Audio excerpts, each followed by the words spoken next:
of filth and squalor. Then they will give you the impression that that's the Africa we are living in. The media has been playing a very pivotal role. Number two, the media, what they use to communicate, their communication, what they say concerning Africa. Africa is that kind of country where they have bad people, they have bad leaders, and they are the producers of those leaders. I pity most Africans because they are helpless. They are helpless. I must say this on television. Our African leaders are helpless. You are just like somebody who has been remote controlled and put in a system, and the system is running with you, not you running the system.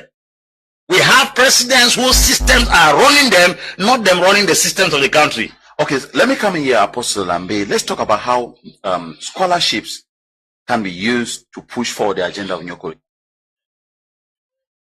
In A, B, and C. That don't mean nothing. If you got a degree in A, B, and C, and you don't know how to feed yourself, house yourself, clothe yourself, heal yourself when you get sick, protect yourself, produce your own weapons, you don't know how to do all of that. It don't matter how much degrees you got, because that does not reflect intelligence. Intelligence is reflected in you being able to solve your problems in life. The highest manifestation of intelligence is a person or people who know how to solve their own problems. That's what it is. When you can solve your own problems, you are demonstrating your intelligence. So see, get the hell out of here thinking that you're intelligent just because you done went to some white boy school and he gave you a doctorate degree in A, B, and C. That don't mean nothing. If you got a degree in A, B, and C and you don't know how to feed yourself, house yourself, clothe yourself, heal yourself when you get sick, protect yourself, produce your own weapons, you don't know how to do all of that. It don't matter how much degrees you got, because that does not reflect intelligence. Intelligence is reflected in you being able to solve your problems in life. The highest manifestation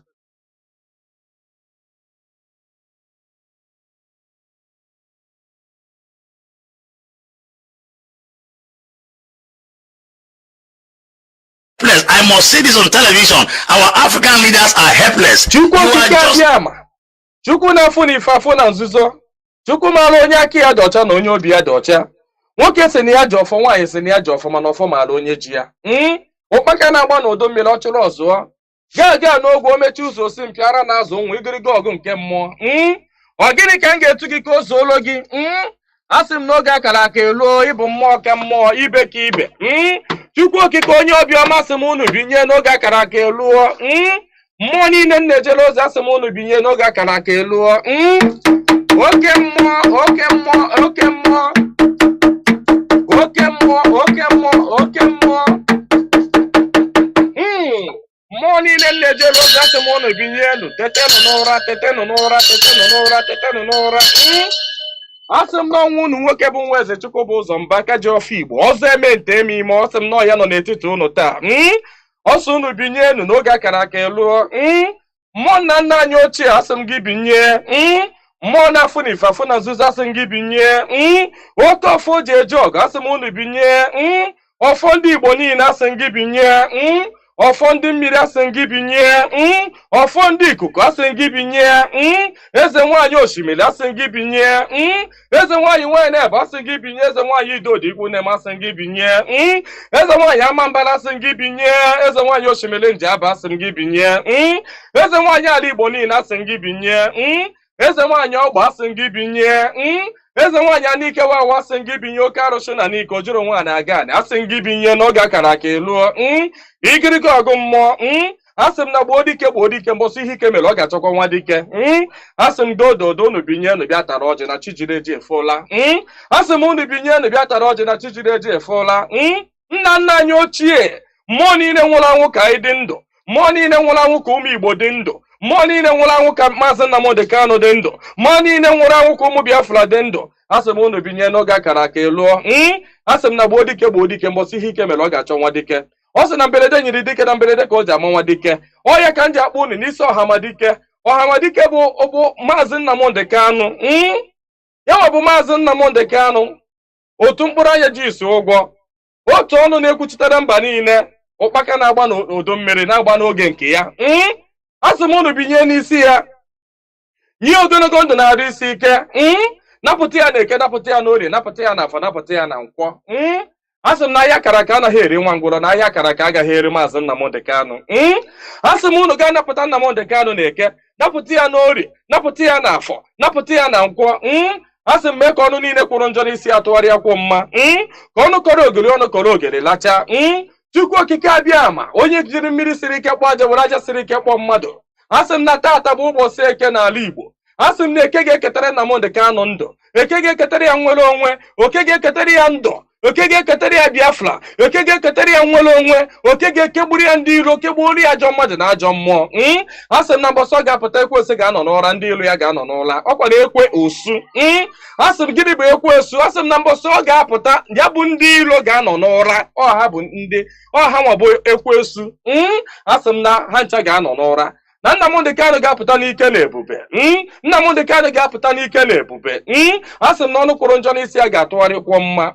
Asị m ọbịa igbu Nnamdi Kanu bụ onwe ya. Onye si na Nnamdi Kanu agaghị adị ndụ, onye a ga-eji anazere mmiri. Onye si na Nnamdi Kanu agaghị apụta, onye a ga-eji anazere mmiri. Ọnụ niile kọrọ ogiri, ọnụ ga-akọrọ ogiri lacha. Osisi abụla oturu ga-emeche wee kwele. Onye asị na Nnamdi Kanu aga-apụta, asị m na ọnụ ahụ iji wee kwuo ya na ike ejikwa ya wee kwugharịa mma n'isi ya. Asị m na ya bụ onye ahụ na-atụ Mazi Nnamdi Kanu aka, asị m aka gị ga-akpọnwụ. Osisi ahụ fụrụ Nnamdi Kanu wee tọọ nkwe, asị m ikuku futuo gị. Anya ọbụla fụrụ Nnamdi Kanu kwawa akwa alịla, asị m alịla akọ ya n'anya. Onye fụrụ Nnamdi Kanu cheta ihe gburu nwa ya, ihe gburu nwa ya gbuo ya, maka na ọ bụrụ ya gburu nwa gị. Chukwu okike abịa ama, asị m na mberede nyiri dike, mberede ka o ji amawa dike. Asị m na okirikiri ka a na-agba ukwu ose, ọ dadị ukwu ose enu. Na okirikiri ka ndị iro ga-agba Nnamdi Kanu, mana ha ama mkpata ya aka. Ọ sị na nkirikiri ka ọ na-ekiri odido, jiri odido enyi ozu. Na ọkwado nkirikiri ka ndị iro ga na-ekiri ya, mana ha ama afụ ya anya. Asị m na eje anaba isi ije. Asị m na Nnamdi Kanu ga-eje na ọ ga-ana. Asị m na inye anaghị eri ọba, maka na inye na ọba bụ nwanne. Inye agaghị eri Nnamdi Kanu maka na ọ bụ nwa inye. Asị m na Nnamdi Kanu ga-adị ka echi, na echi anaghị agwụ agwụ. Maka na ije ejere bụ ije mmiri, ọ bụla eje nkụ. Asị m na ya bụ ije ga-abụ ije mmiri. Asị m na ọ ga-anata n'udo. Asị m na ọ ga-abata sirili welere. Asị m na unu ga-aga kpọnatara anyị Nnamdi Kanu. Asị m unu ga-akpọnatara anyị Nnamdi Kanu. Ga kpọnatara anyị Nnamdi Kanu. Ga tụnye ugo, ga nye ya mmeri, ga nye ya mmeri, ga nye ya mmeri. Tụnye ugo n'elu ugo, nye ike n'elu ike, nye ya ndụ n'elu ndụ. Ọkwa na ndụ ka o ji efu na efufe. Unu nye Nnamdi Kanu ndụ, onwe ike wee kwụrụ jinjin, onwe ike wee kwụrụ wee fuo na ofufe. Asị na ya kara ka anaghị eri nwa ngwụrọ. Ihe mere ha ji jide Nnamdi Kanu bụ ka nwee ike wee megide ndị Igbo, ka nwee ike megide ụmụ Biafra, ka nwee ike wee kwuchie anyị ọnụ, ka ha nwee ike wee kachi anyị ọnụ, ka anyị ghara ikwu okwu ọzọ. Mana ama m na dododo Chukwu okike abịa ma ndị nwa na ndị nwe mmiri, ndị nwe ikuku, ndị nwe anyanwụ, mmụọ nna nna anyị ochie, mmụọ niile nwụrụ anwụ ka anyị dị ndụ, mmụọ niile ọ kwafọrọ ọbara ha n'ike maka ihi Biafra. Asị m unu binyenu, asị m unu dododo na ọkwa na unu bụ ihe nwe ike a, ọkwa na unu ga-eji ọgụ mmụọ, ọkwa na unu ga-aga buori ahịa, ọkwa na unu ga-aga napụta ya, maka na ihe ọ tinyere unu n'aka anaghị ele ule. Asị m dododo igiriga ọgụ mmụọ. Eze nwaanyị niile nọ n'ala Igbo, mmụọ niile nọ n'ala Igbo, asị m unu binye, maka na onwe onye nọ n'ụwa na-anaghị aṅụ mmiri, onwe onye nọ n'ụwa na-anaghị eri nnu. Nnu bụ ihe ụtọ si na mmiri wee pụta. Onye ọbụla na-eri ihe na-eri ihe dị na mmiri. Onye na-asa arụ ji mmiri asa arụ. Onye ọbụla na-eme ihe ọbụla ọ na-eme ji mmiri eme ya. Asị m ihe ọbụla mmadụ na-eme n'ụwa, mmiri ọ na-ebube ụzọ. Asị m onye ọbụla kpọrọ mmiri asị, na mmiri a ga-agbagbu ya. Asị m onye ọbụla fụrụ mmiri n'anya ga-afụ Nnamdi Kanu n'anya. Onye ọbụla fụrụ mmiri n'anya ga-afụ Nnamdi Kanu n'anya. Onye ọbụla mmiri na-awụsa n'arụ ga-afụ Nnamdi Kanu n'anya. Onye ọbụla mmiri na-emesa n'arụ ga-afụ Nnamdi Kanu n'anya. Onye na-aṅụ mmiri na-eli nnu, asị m na ọnụ anyị ji wee lie nnu wee ṅụọ mmiri, na ị ga-eji akwa okwu ọma n'isi Nnamdi Kanu n'aha Chukwu okike abịa ama. Ise. Good morning, good afternoon, good evening, and good night, great Biafrans and lovers of freedom. This is Radio Biafra Hausa service coming to you through Radio Biafra London. My name remains Mazi Jonathan Chinedu from Olo province of Biafra land, and we are here live and direct. Today is the 3rd day of May 2023. Tatabo Bochenko. Therefore, as you are listening to my voice onto this hallowed platform, know ye that we are live and direct. Today is the 3rd day of the 5th month. That is the 3rd day of May 2023. Therefore, I urge you to invite your friends and well-wishers, even your enemies, onto this hallowed platform, because this is where we preach the gospel of emancipation, the gospel of genuine freedom. This is where we preach facts and figures. Because truth is absolute. Truth is scientific. Truth doesn't change. It doesn't matter the language you use. Truth remains truth.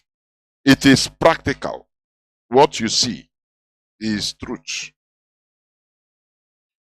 When you add 1 to 2, it becomes 3. That is the truth. It doesn't matter. Use Chinese to add it. Use Italian language to add it.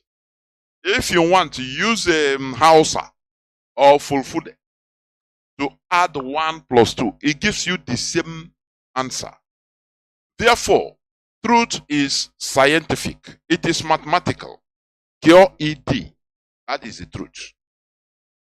Draw nearer to your listening devices in order to listen to this gospel, because we will continue preaching this gospel. This is the most important part of this restoration effort. We will never stop talking about the reality facing us. We will be feeding the world, Britain, and the cohorts with overdose of our truth consistently. We shall never shy away or be tired of overfeeding the world, the West, the East, the North, the South, with the overdose of our reality, our truth, so that they become drunk with hearing us, with all the, you know, sometimes some people will say, nah, this thing every time, talk, nah, it's okay now. What do you want us to do? We will never stop.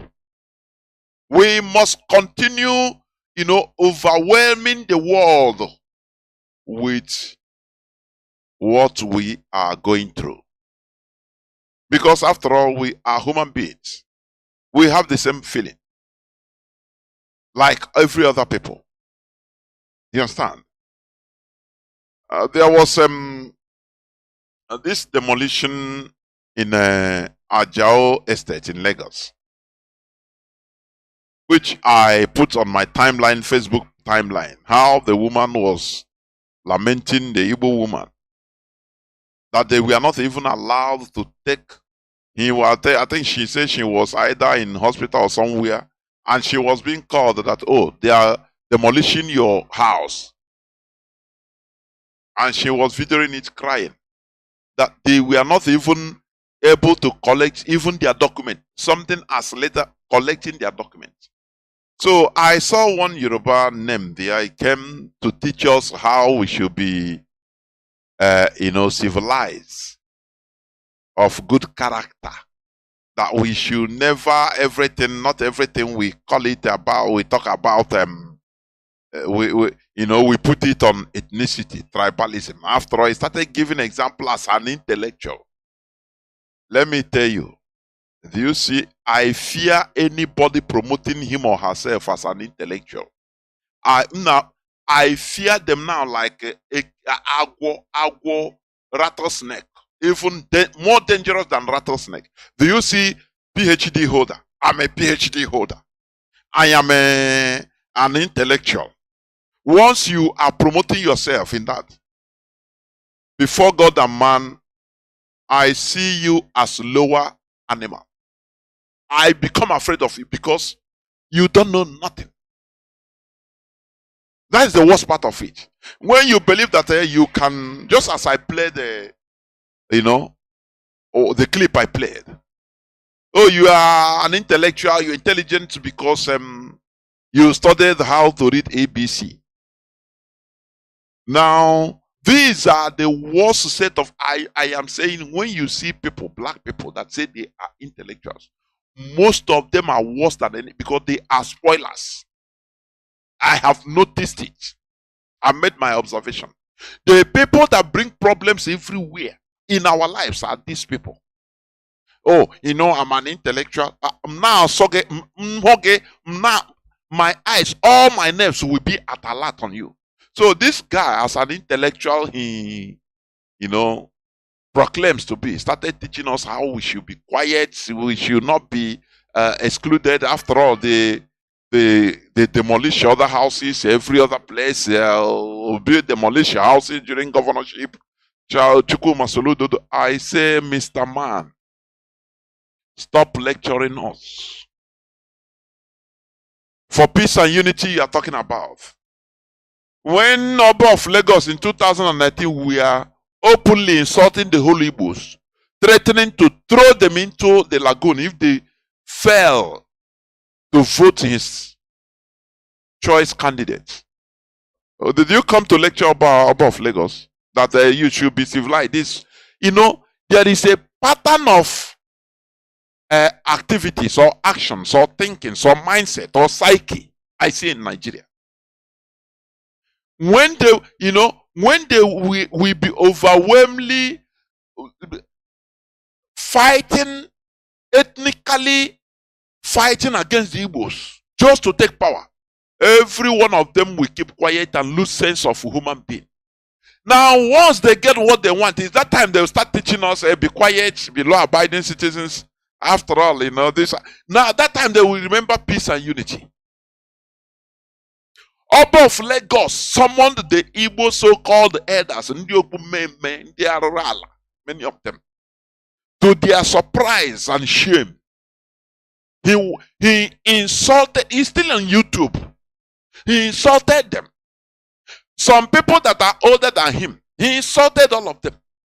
And they were watching moronically. This type of people, they didn't come to referee. That, oh, no, don't do this. When, during the election campaign, when, Fane Kayode is talking, he openly, till today, being ethnically, biased against the Igbos. Direct, he didn't hide it. Many of them, they came to say, disenfranchise Igbo, we will kill you if you don't vote for APC. No, that time, no peace and unity. But when they finish their thing, now when we are reacting, it is that time they will say, hey, keep quiet, you slaves, for peace to reign in Nigeria. I asked the idiots, how do you want peace? You always talk about peace and unity, but you never talk about justice. Peter Tosh said, he sang in his music, everybody is talking about peace. Everybody is talking about peace, peace, peace, peace of the whole world, peace in the whole world. America is shouting in peace, oh, hey, peace. Britain is something. But none of them is talking about justice. And without justice, there will be no peace. That is it. So I silence the idiot. When all these people were doing all these things, you don't talk about peace and unity to reign. Do you? But they are destroying our people's houses because they failed to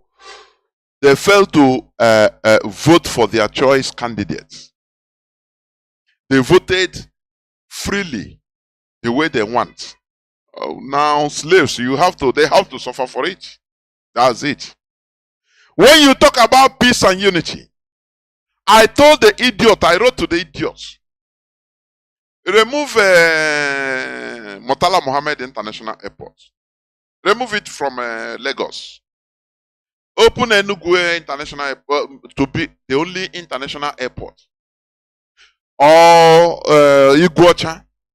Owerri, or Akwa Ibom, any of these airports in Biafra land, cross river.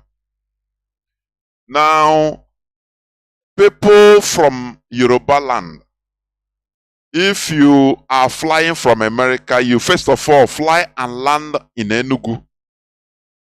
From there now, you can now start going to Lagos, going to Ogun, going to Ondo.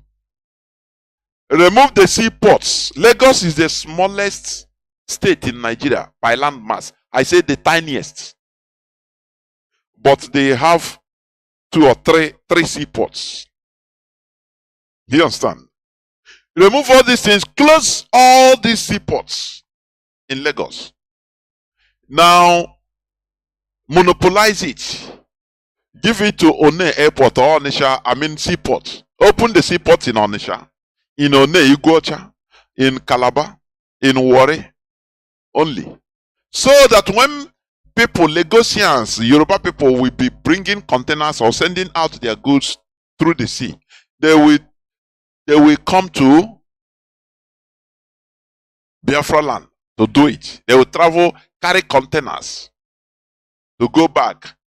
So that the police checkpoints, military checkpoints, civil defense, customs, everything, when you suffer all these things, now you come and tell me about peace and unity. No, keep quiet, don't talk. Let us be peaceful. You know, and I said black people are wicked. I'm telling you, black people are wicked, the most wicked set of people are against themselves. I'm saying it. That is the clause. Against themselves. When they see foreigners, they become very nice. But against themselves, they are the most wicked against themselves. Of these people, they feel happy because they are not suffering it. When we talk, they say, you people are complaining too much now. How's it? But we shall never be silenced. Therefore, once again, as I said, welcome to today's edition of Radio Biafra Hausa Service. Before continuing, I will bring in Mazi in order to introduce himself before we continue, please. Mazi, can you hear me, please? Yes, Mazi, good evening. There we Fellow Biafrans. Good evening to every one of you, depending on area you are. Good morning, good afternoon. This evening, here we come again to unveil the unveilable.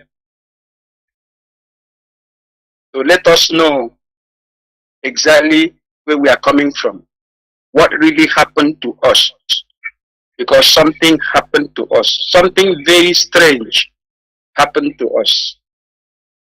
I will beg of you that is listening this evening, listen attentively.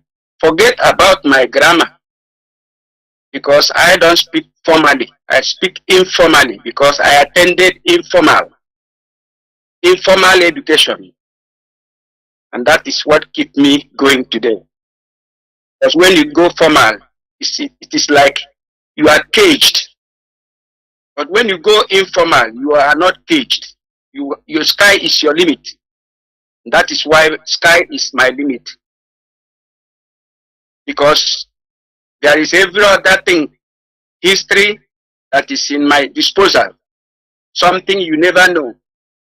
Something you're supposed to know. So that when you know this thing, you begin to think about them, and then so many other revelations will come to you, so that you begin to key in into this restoration effort we are making. Because life without freedom is equals to nothing. It is better we die than living in this type of condition we find ourselves today. Fellow Biafrans, come, all of you should come together, gather around your smartphone or whatever device you may be having there, and listen to us this evening. The little I can be able to share with you people, you keep it to yourself. begin to think about it, because it is very important. From there, you begin to know so many other things as we progress, as one progresses. Because freedom we must get. No freedom, no, this world will perish. If Biafra does not have their freedom, if Biafra is not restored, it is better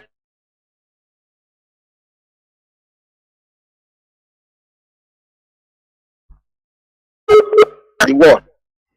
Worst thing Britain can do in this life, after killing 10 million of us and continuously killing up to today, and you say we'll not get Biafra. What do we get?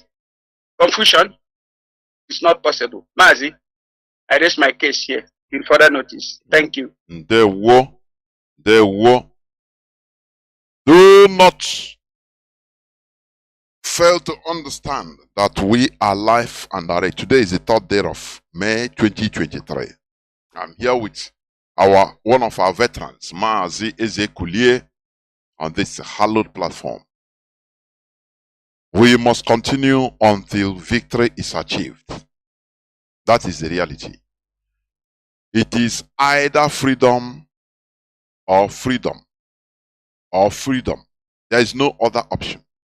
Either Biafra or Biafra or Biafra. All the options is Biafra, Biafra. They are Biafra, Biafra, Biafra. Therefore, do not forget that we are in our worldwide campaign, Twitter and telephone call campaign. It is a form of a protest. You know, one thing good with Biafrans is that we are original. We are showing the way for others in the future. Let me tell you, after us, some other people, freedom fighters, will learn. People will learn. They will learn about us. They will learn from us. They will study us the way IPOB did their own thing, because it is unique. Therefore, be part and parcel of this worldwide Twitter and phone call campaign. We want to achieve at least 10 million people calling.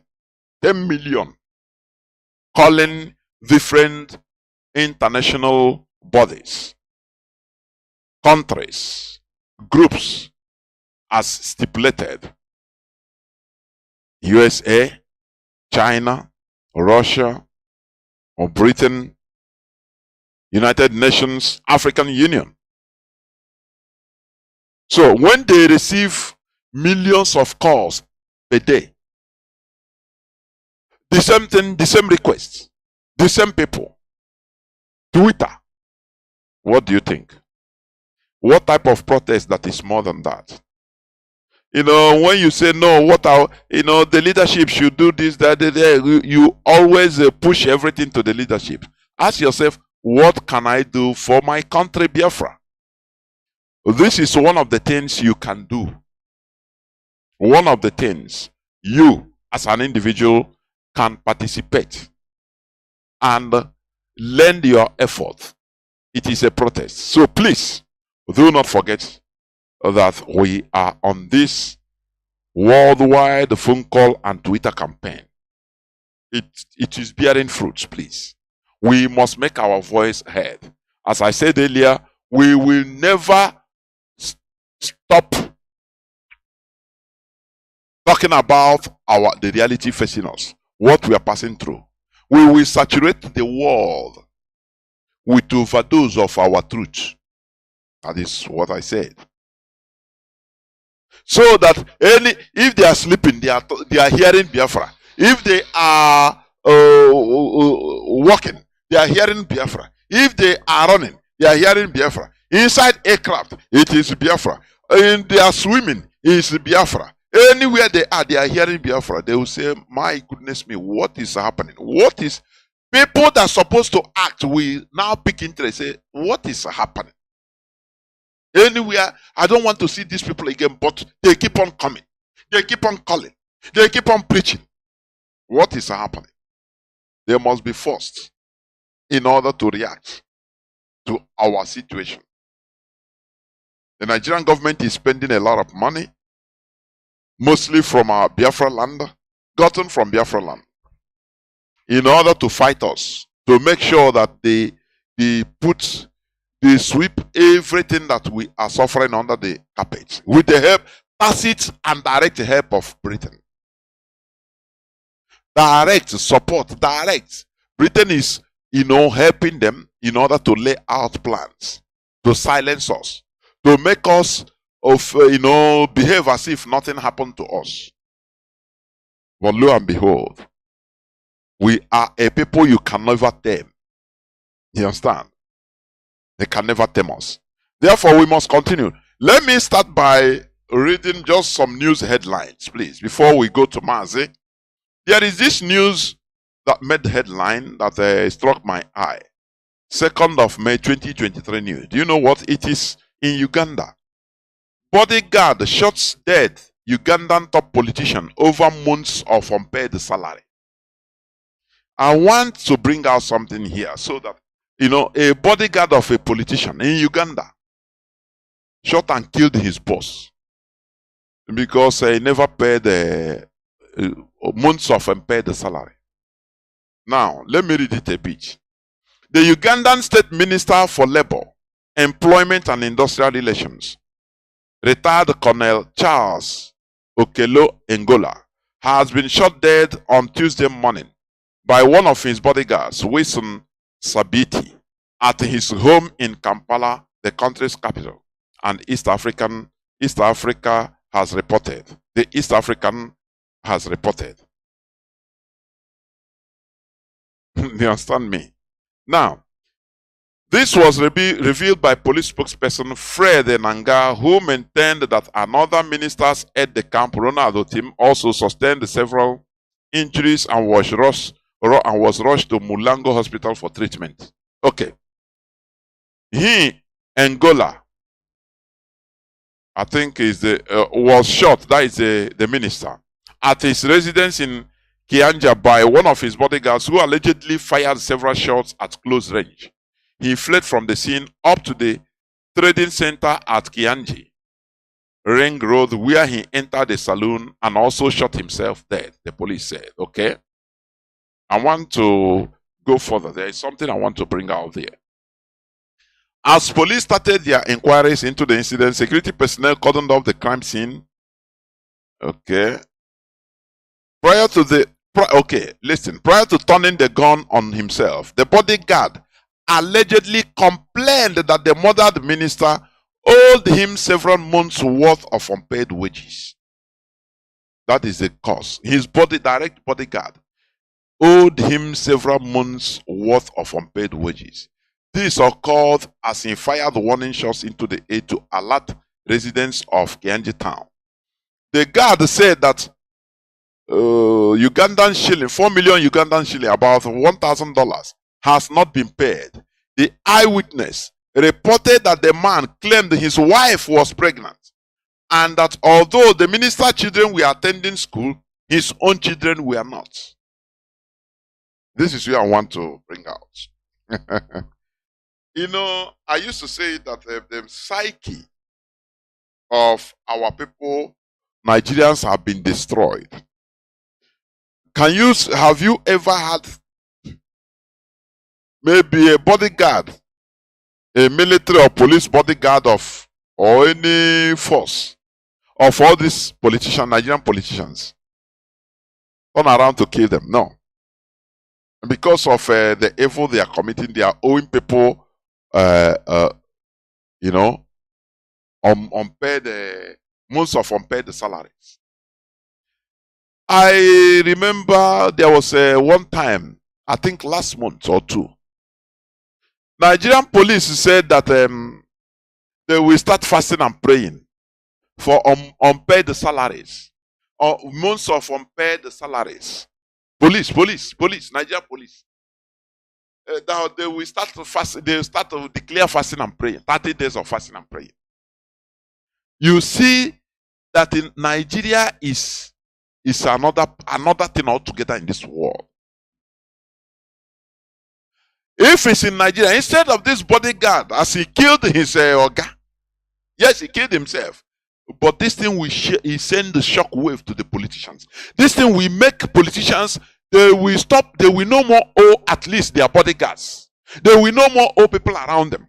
They will put them in good condition because these are people protecting them. Do you see the good results? Somebody has to sacrifice in order for things to be right. But in the Nigerian case, no way. I say Nigeria is another thing altogether. If it's in Nigeria, what they do, oh, police, they are not being paid.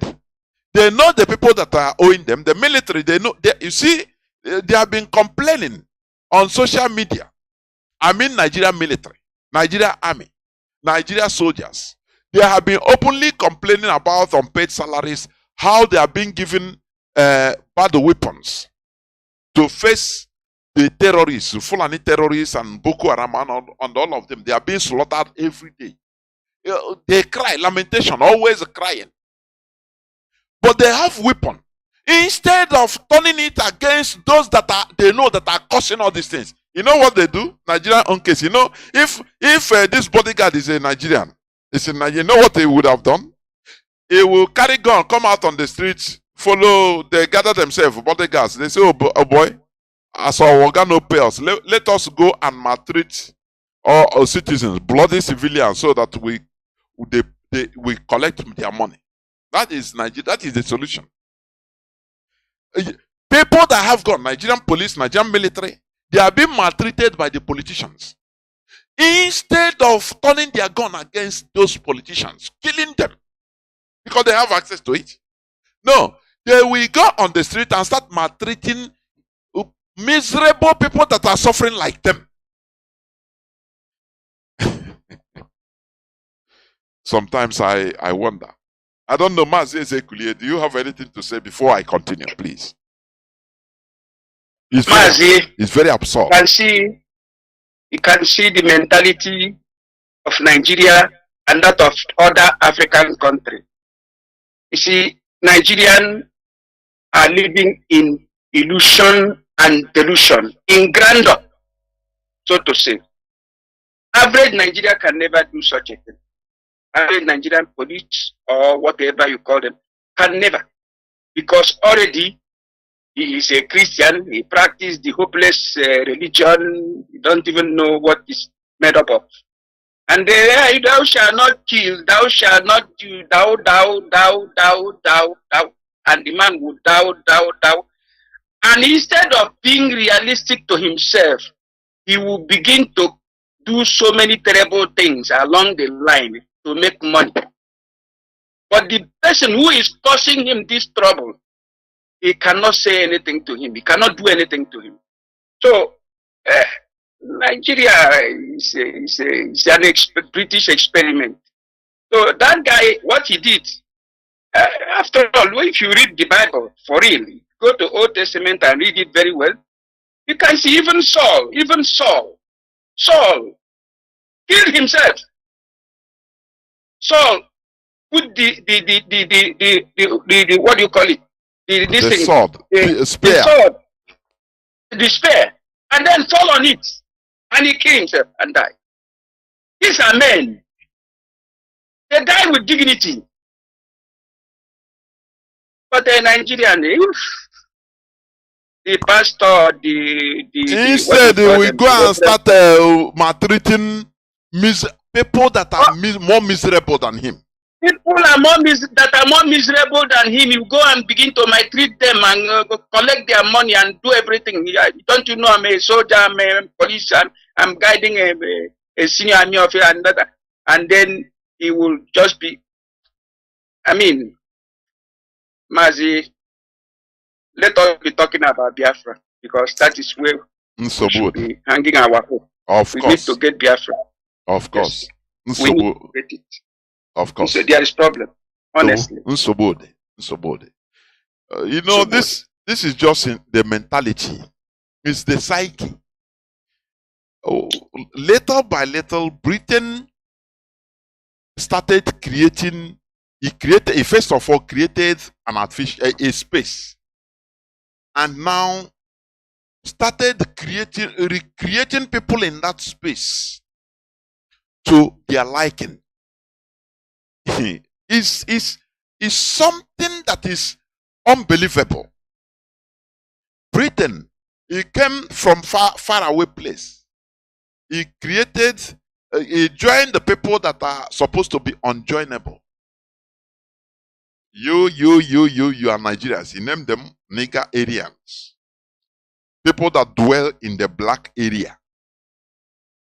And people are jumping up. Now, they didn't stop there. They started with their politics. Creating, they put all hands on deck, I mean Britain, in order to create the type of human being that they want in that space.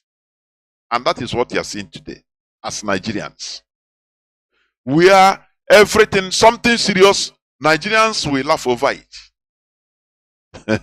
Nigerians will laugh over. As I said before during my preamble, they will preach to you peace and unity. Let us, every mantra in Nigeria is no, let us stay unity. One Nigeria, we stay in unity. How can you stay in a one unity, in a one unity of purpose without justice?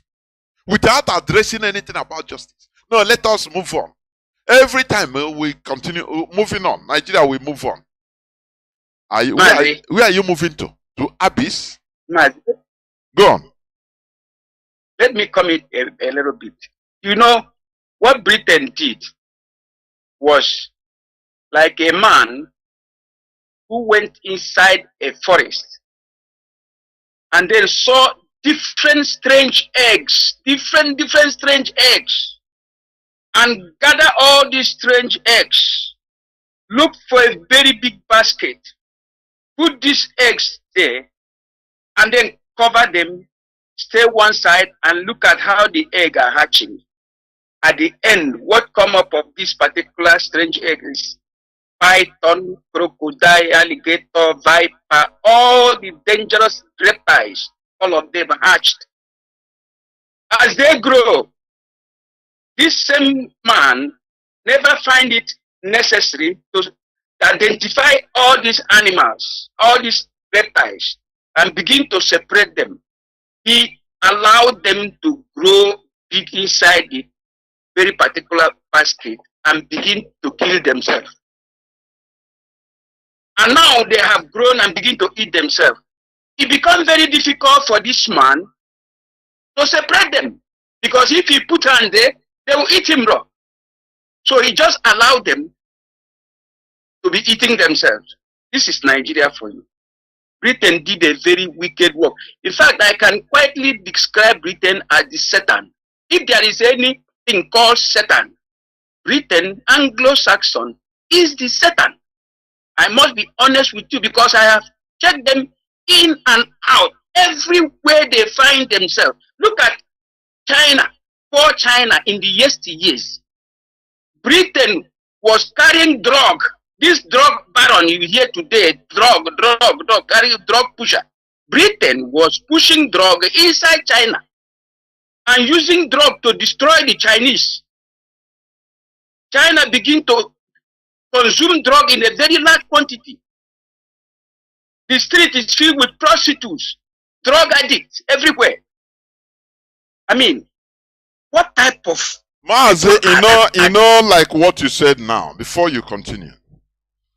You call them, any person that have preached it here several times. These are historical facts. They call them opium wars. Opium. Go to your Google and type opium wars. O-P-I-U-M, then wars. Yeah. Mazi, what you said, that is the reality. Britain saw China. Now, officially, not there may be a British citizen or some group of British citizens carry drug. No.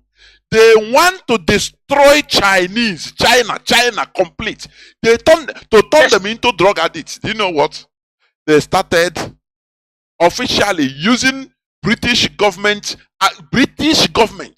bringing opium, hard drugs, supplying it to China, and making very cheap, so that Chinese on the street, everybody will be smoking, sniffing, to destroy them.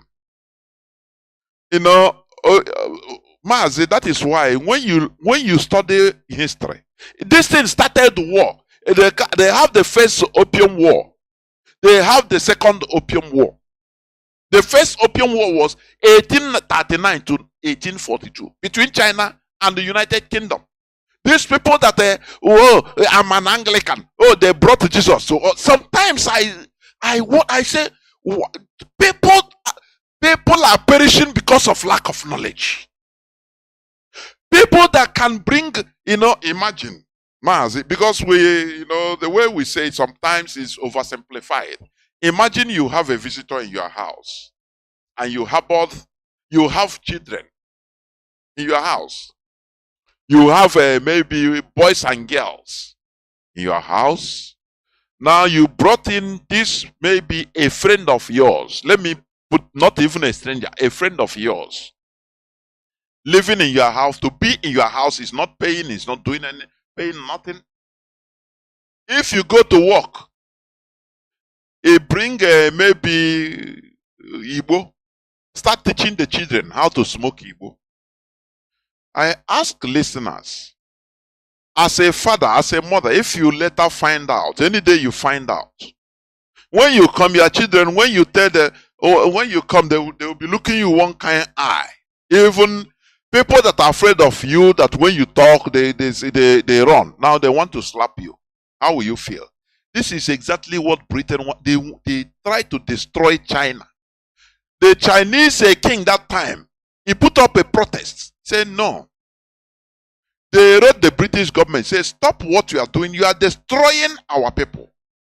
This is directly what the drug goes direct from British government. Now British servicemen will be distributing it almost free of charge in the streets of China. In order to make them zombies. People that can do this to Chinese, what do you think they did to us as Africans? Katrina Leung will come and tell us there is a strength in diversity. Sometimes I say, God, I don't know. And these are the people that we contribute money. Our people contribute money in the name of church. They send to Archbishop of Canterbury. They send to this thing that we are talking is Britain, but in Europeans in general, they committed atrocities all over the world. In general. But then Britain committed more atrocity. Yes. If the Europeans have committed genocide and atrocity in the world, Britain is the highest of atrocious country. They committed atrocity more than every other country in the world. You see, that is why the world is suffering today. The world is suffering because of Britain. I am being honest with you. It is better we discuss this issue because we cannot stop discussing because since we have discovered where our problem lies, then we begin to discuss about it. If we fail to discuss about it, then we are wasting time. Because we have to tell our people, this thing you are swallowing in the name of reading Bible, praying and doing all these things, it is completely fake. The people that brought it to you doesn't meant well for you.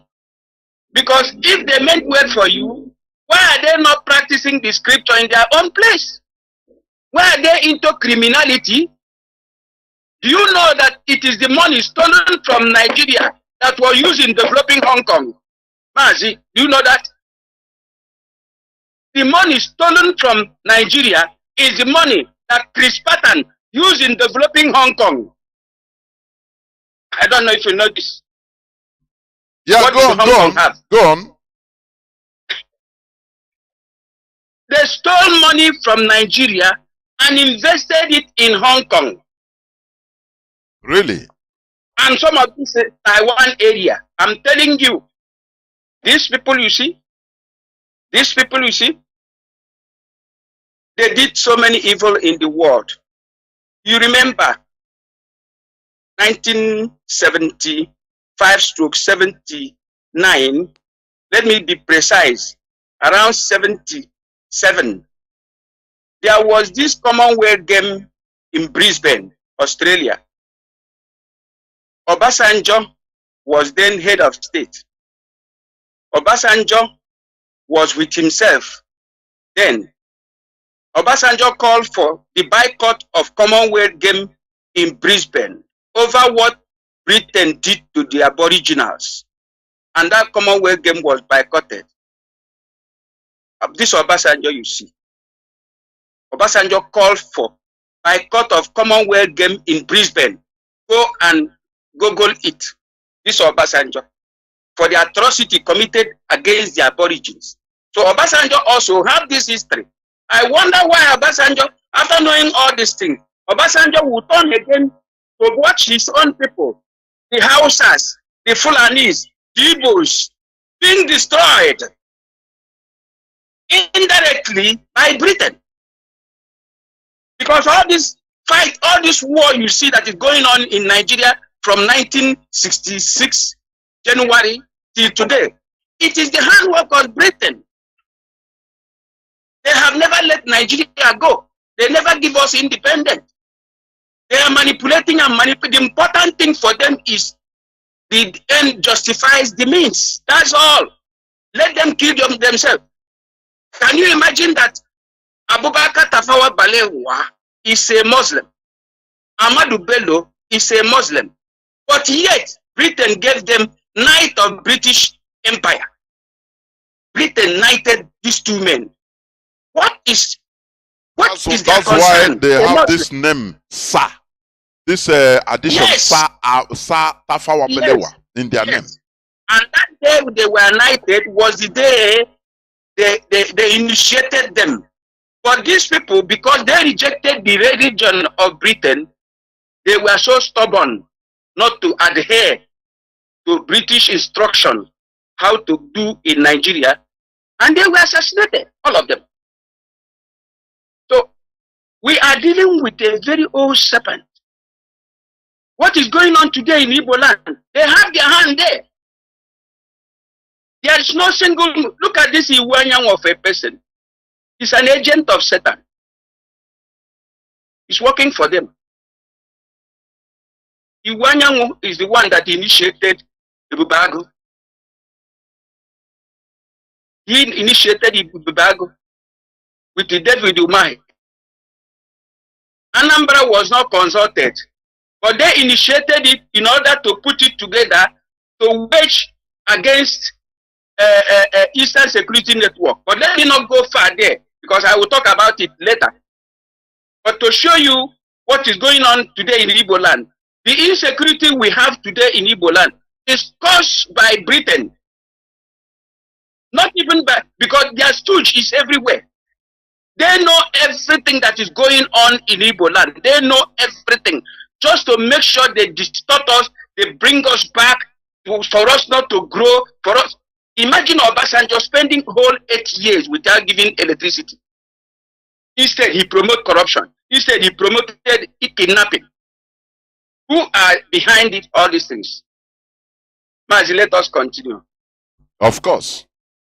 You know, what Britain costs in this world, it is unquantifiable, I'm telling you. Everywhere they go, they leave trails of destruction, every type of manipulation, destruction. They tried it in India. They tried to create an Asian zoo like they did in Nigeria. But the Indians discharged them as real human beings. India did it. They never take their or accepted their ideology, which is European religion, which is Christianity. India rejected it in toto. Today, India is progressing. India restructured themselves. And you know this thing, it infuriated Britain. It made Britain sad that, look, people we want to create, and they refuse. With that annoyance, they sent this madman, Lugard, into the bite of Biafra. To come, they warn him that he should never fail like they did in Britain. And that is why, you know, Nigeria, according to our leader, Nigeria is a British toy. you see what's happened as a shenanigan. I mean, as an election, the nonsense that happened in the immediate past elections, where people are openly disenfranchised, people that were killed, people, everything, any kind of rubbish happened. But one thing that baffles me is this: the British High Commissioner praised that election, and once Britain praised it, Nigerians are happy because their God praised the election. So anyway, there are small shortcomings, but overall, Britain gave them, you are our toy, you are progressing, so continue it, and Nigerians are happy. And tell me, tomorrow Nigerians will be claiming to be equal human beings with British citizens. I don't know how. You will see a Nigerian say, I am a PhD holder, so I qualify to do this in Britain more than a British. But you are created. that is the thing. Mazi, Yes, go on. let me come a little. Yes. You see, when we talk about the election in Nigeria is a game. There's nothing like election in Nigeria. It's a game. They are playing game on the people. Let me tell you, do you know what happened in the election of Western Nigeria between Akintola and Awolowo? Remember? Yes. Yes.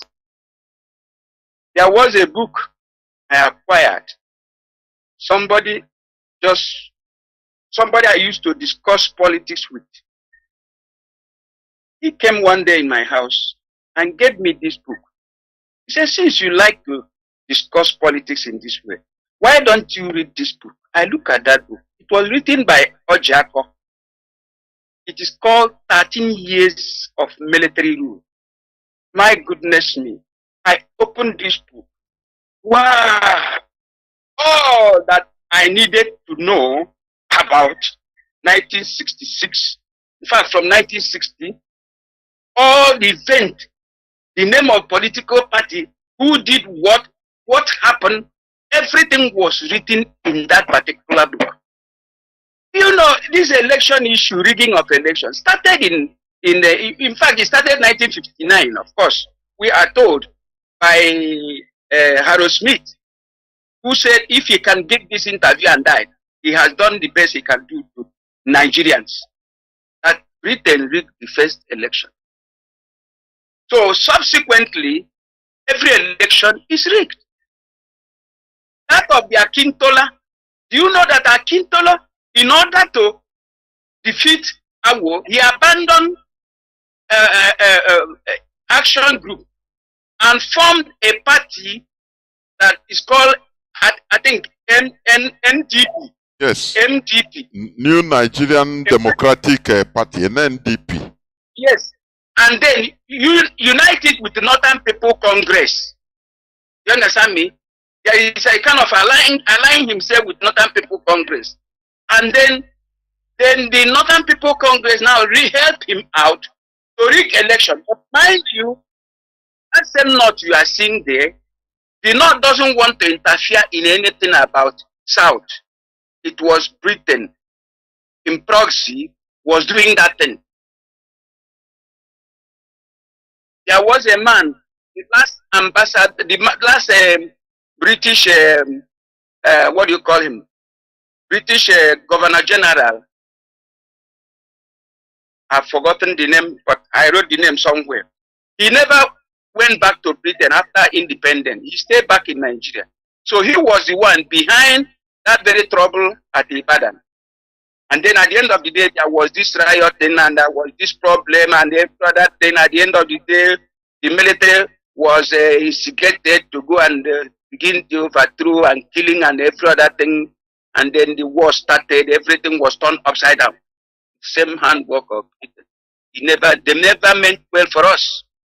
Both the North, both the South, both the Yoruba, they pitch everybody against each other. Great hatred everywhere. We fight and kill ourselves. They were happy. While we are fighting, they were busy the other side drilling oil.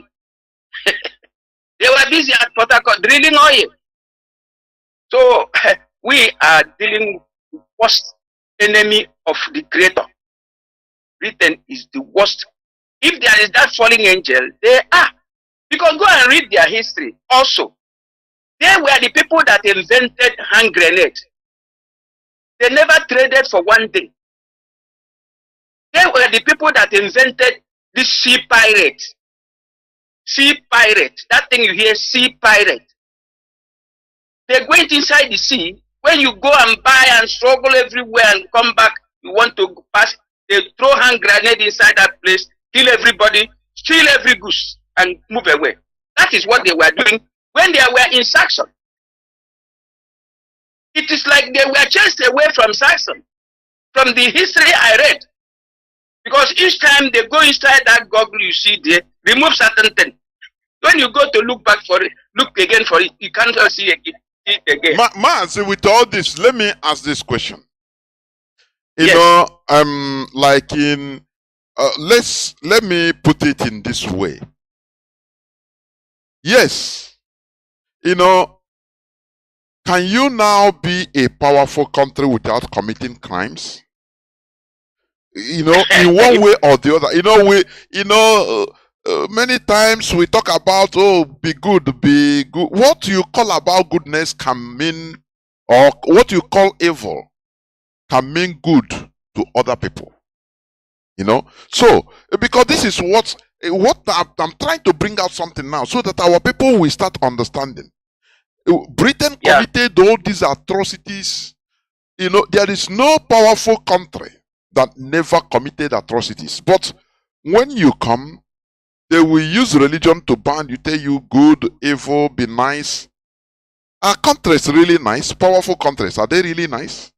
Japan, Japan invaded many neighbors, even including China, in the history.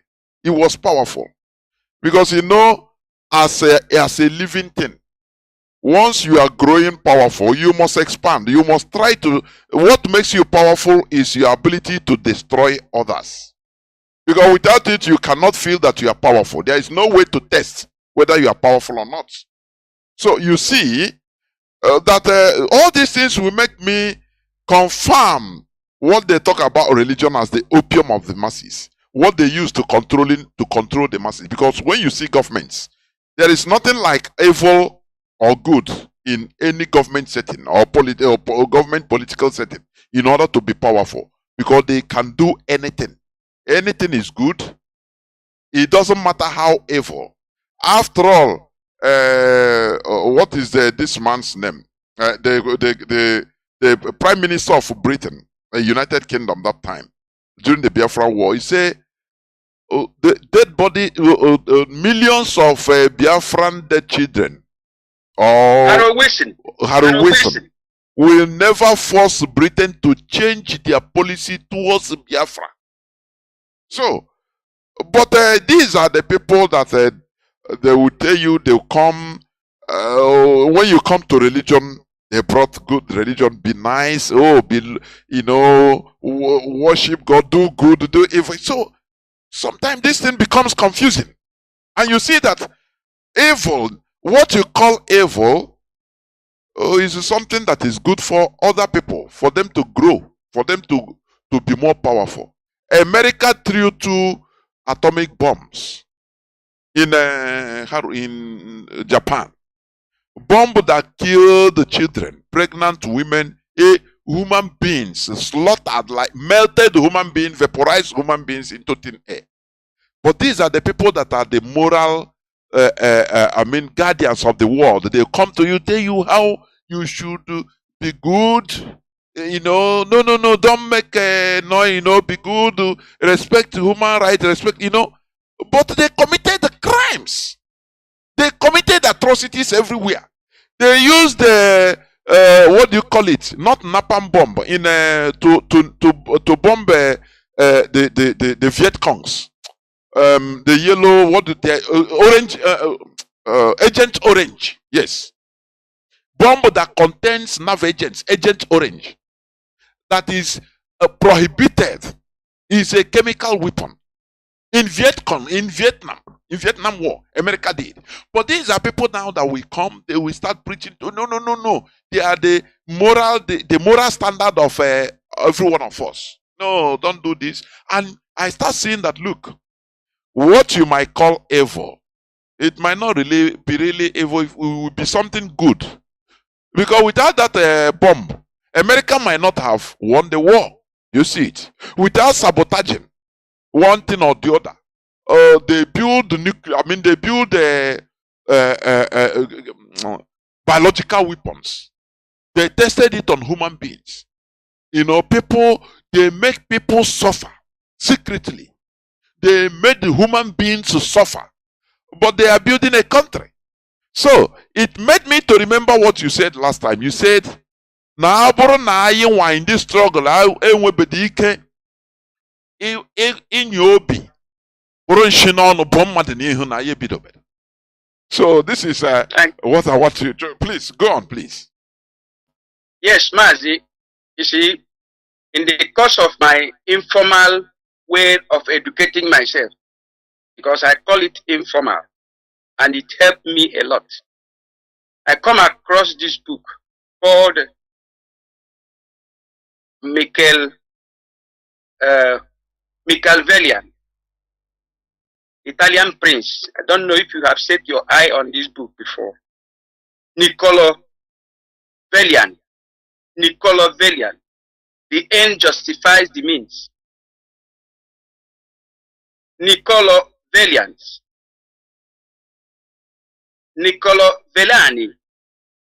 You go and Google this book after this program. When you read this book, then you will see how the world is governed. It will help you to pursue Biafra with all your might and all your strength. We need to be free from Britain by fire, by force. It is Britain that is holding us down. It is not the Fulani. It is not everybody. Fulani wanted to go their way. Go and read their history. After they stay in the north, after northern Nigeria was created, after Ahmadu Bello become the governor, the premier of northern Nigeria, he said this is his happiest day. At least the north can defend themselves. The north can take care of themselves and do everything for themselves. He began to build Kainji Dam. He began to do so many other things, giving free education, trying to build the north. Awolowo the same thing. Okpara the same thing. And Britain was not happy about that. That was why they overthrew the government and bring in this so-called unitary government. They say it was Aguiyi. No, not at all. Aguiyi is innocent. They just brought in Aguiyi, give him this document, tell him throw away that constitution. He threw away the constitution that united, that make the country to run on a regional system that could have developed the country by now. Throw it away and bring this unitary system that we are all suffering today. How can you unite different groups? Kintola, they have killed Afabalegwa, and you let Azikiwe run away. The treacherous Azikiwe. You safeguarded him. Give him passage where he ran away. And then you turn around to go and tell the rest of the country. Ndi Igbo have wanted to take power. It was Britain that took that power. Ndi Igbo paid dearly for that thing. They did. And up to today, people like Iwu Anyanwu is talking nonsense. You think he's an elder? I'm more elder than him if guy is not taken. He's just a traitor. He's a fool. Come to tell us about how to keep Nigeria one. That Biafra died 52 years ago. It is his family and his generation that died 52 years ago. Not Biafra that may be that had been existing for 500,000 years ago. The first civilization on earth. So this issue we are discussing this night is very important for every Biafran that is listening. We have to know our enemy. our enemy. We have to know that our enemy. Who is creating this problem for us? It is none other than this particular, they call themselves Anglo-Saxon. They are from a place called Saxon. Mazi, I will not be saying too much because we have to be drawing it bit by bit, Of course, of course. Get through. But we have so many things. Remember, we have to talk about. Yes. Yes, I know.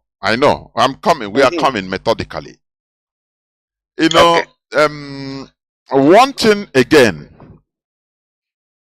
when you look at Nigerian news headlines, all you see, like on last Friday news, commanding officer, soldier, 15 others killed as headers storm Benue.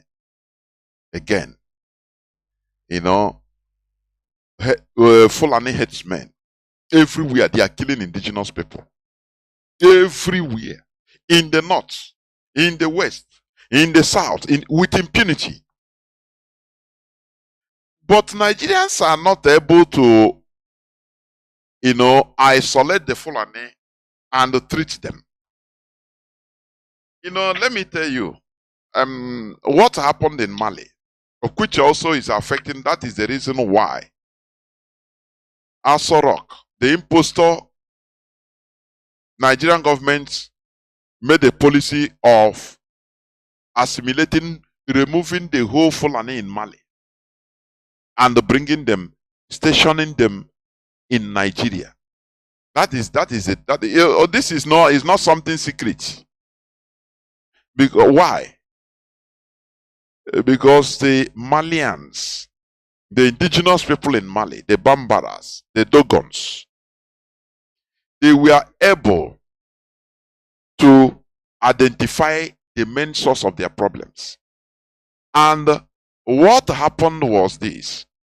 When Islamic terrorists started coming from North Africa, you know Mali had a land border with Algeria, North Africa. Even with Libya. Yes, with Libya also. Yes. When all these Islamic terrorists started coming down with the blessings of the Europeans, I'm telling you, because there was one magazine I read that time that I think the then president of France, is it either Sarkozy or there is another one, I've forgotten his name, either Sarkozy, where the Algerian president informed France that, look, there is a convoy of terrorists, land convoy from Libya, passing, they are, partly passing through Algeria, to it's deserts, to enter into Mali. Very huge convoy. Hundreds, if not thousands of vehicles, different, that magazine, he said, the French president told his colleague, Algerian colleague, say, look, they are not coming to your country. He said, they are just passing, leave them. You don't see nothing, you don't know nothing. Leave them. Because with the whole satellites of the Europeans, of Americans, they know what is out. This was the starting of this Sahelian jihadism.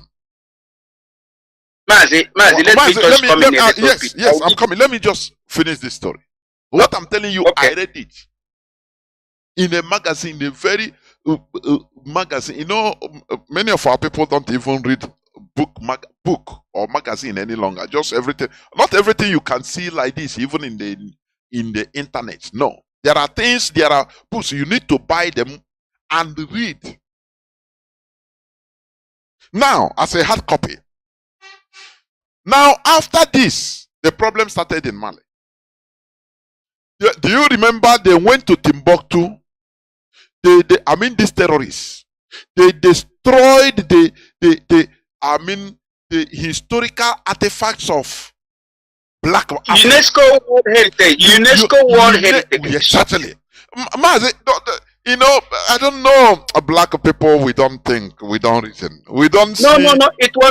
It is not the handwork of those terrorists. Mazi, you know what happened there? Yes. You know what happened there? Yes. That is why I want to really interject a little bit. Okay, interject you see, before during I go. during the war in Libya, that war was fought with different intentions.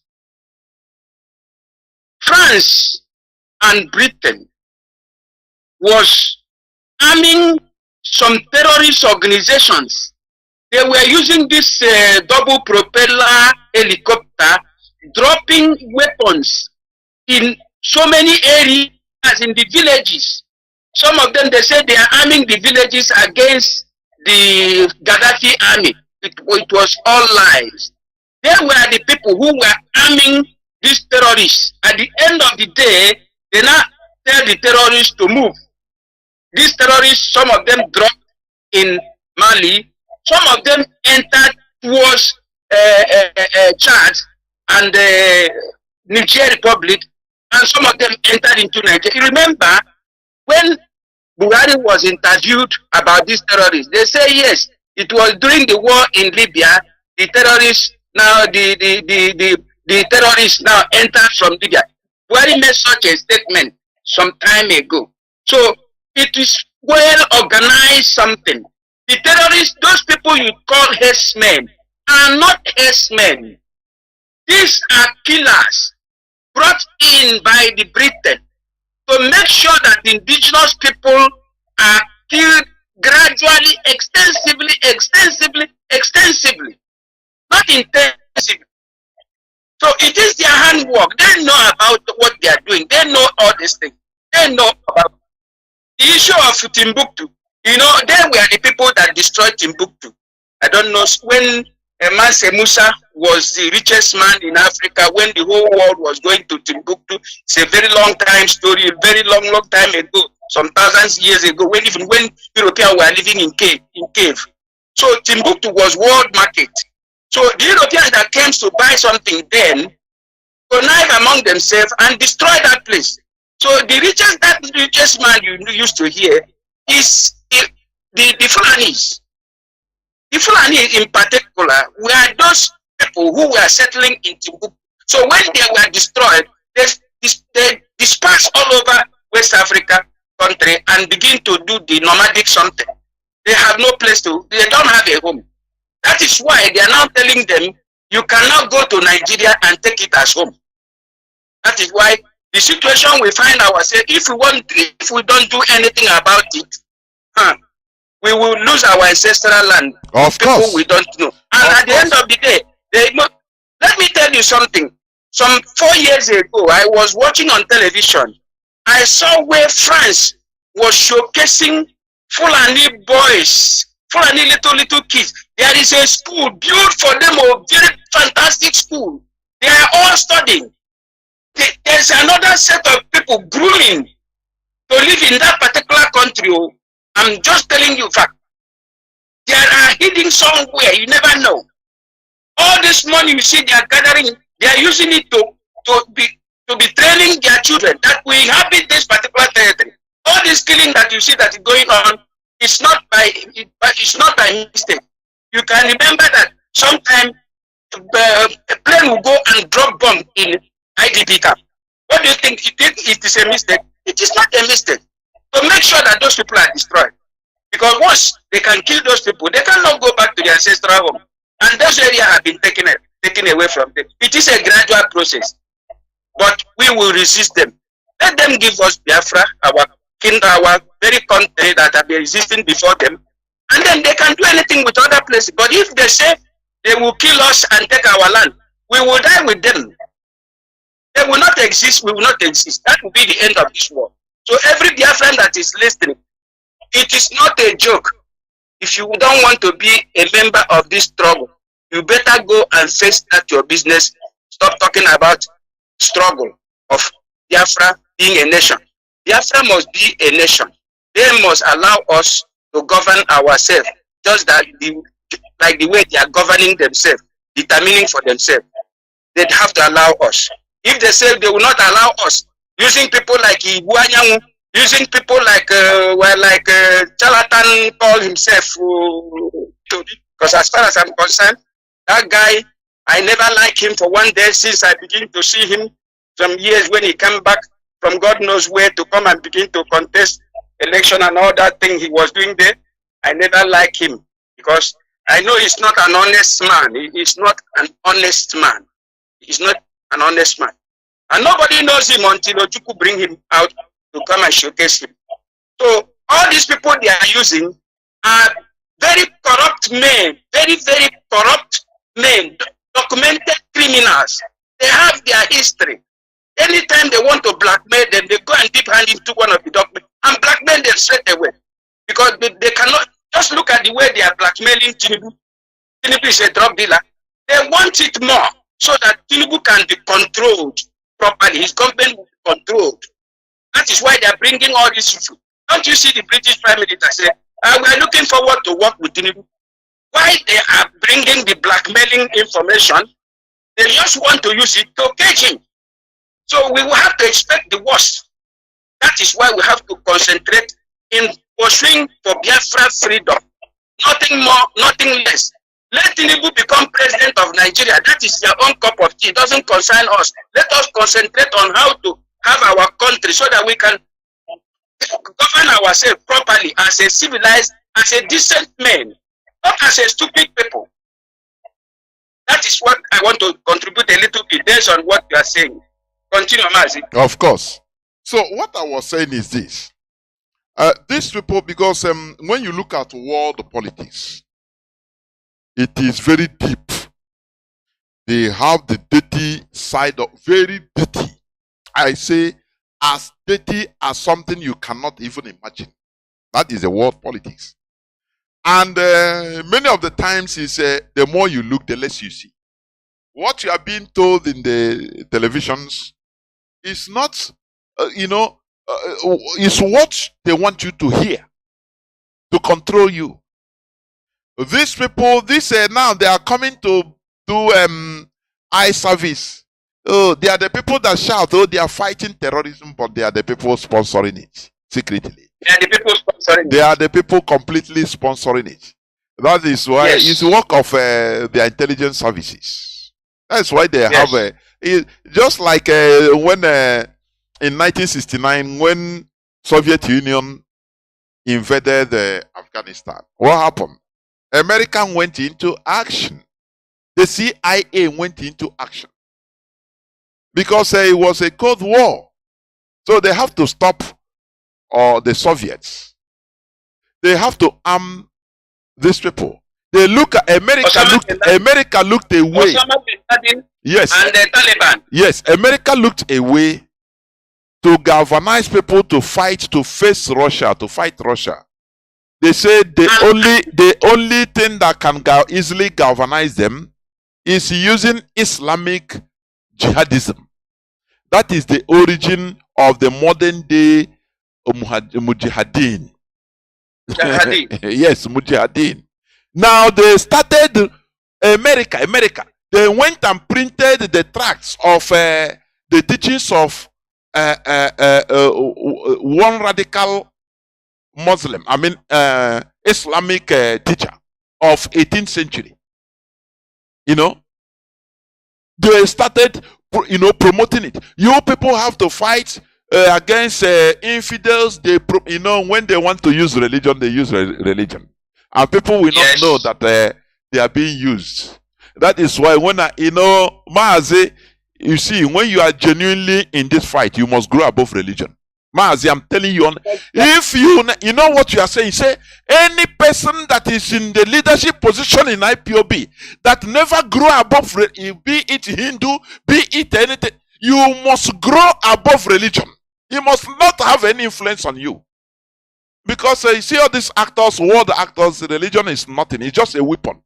For them, religion is a weapon in their hands. That is how it should be in our hands.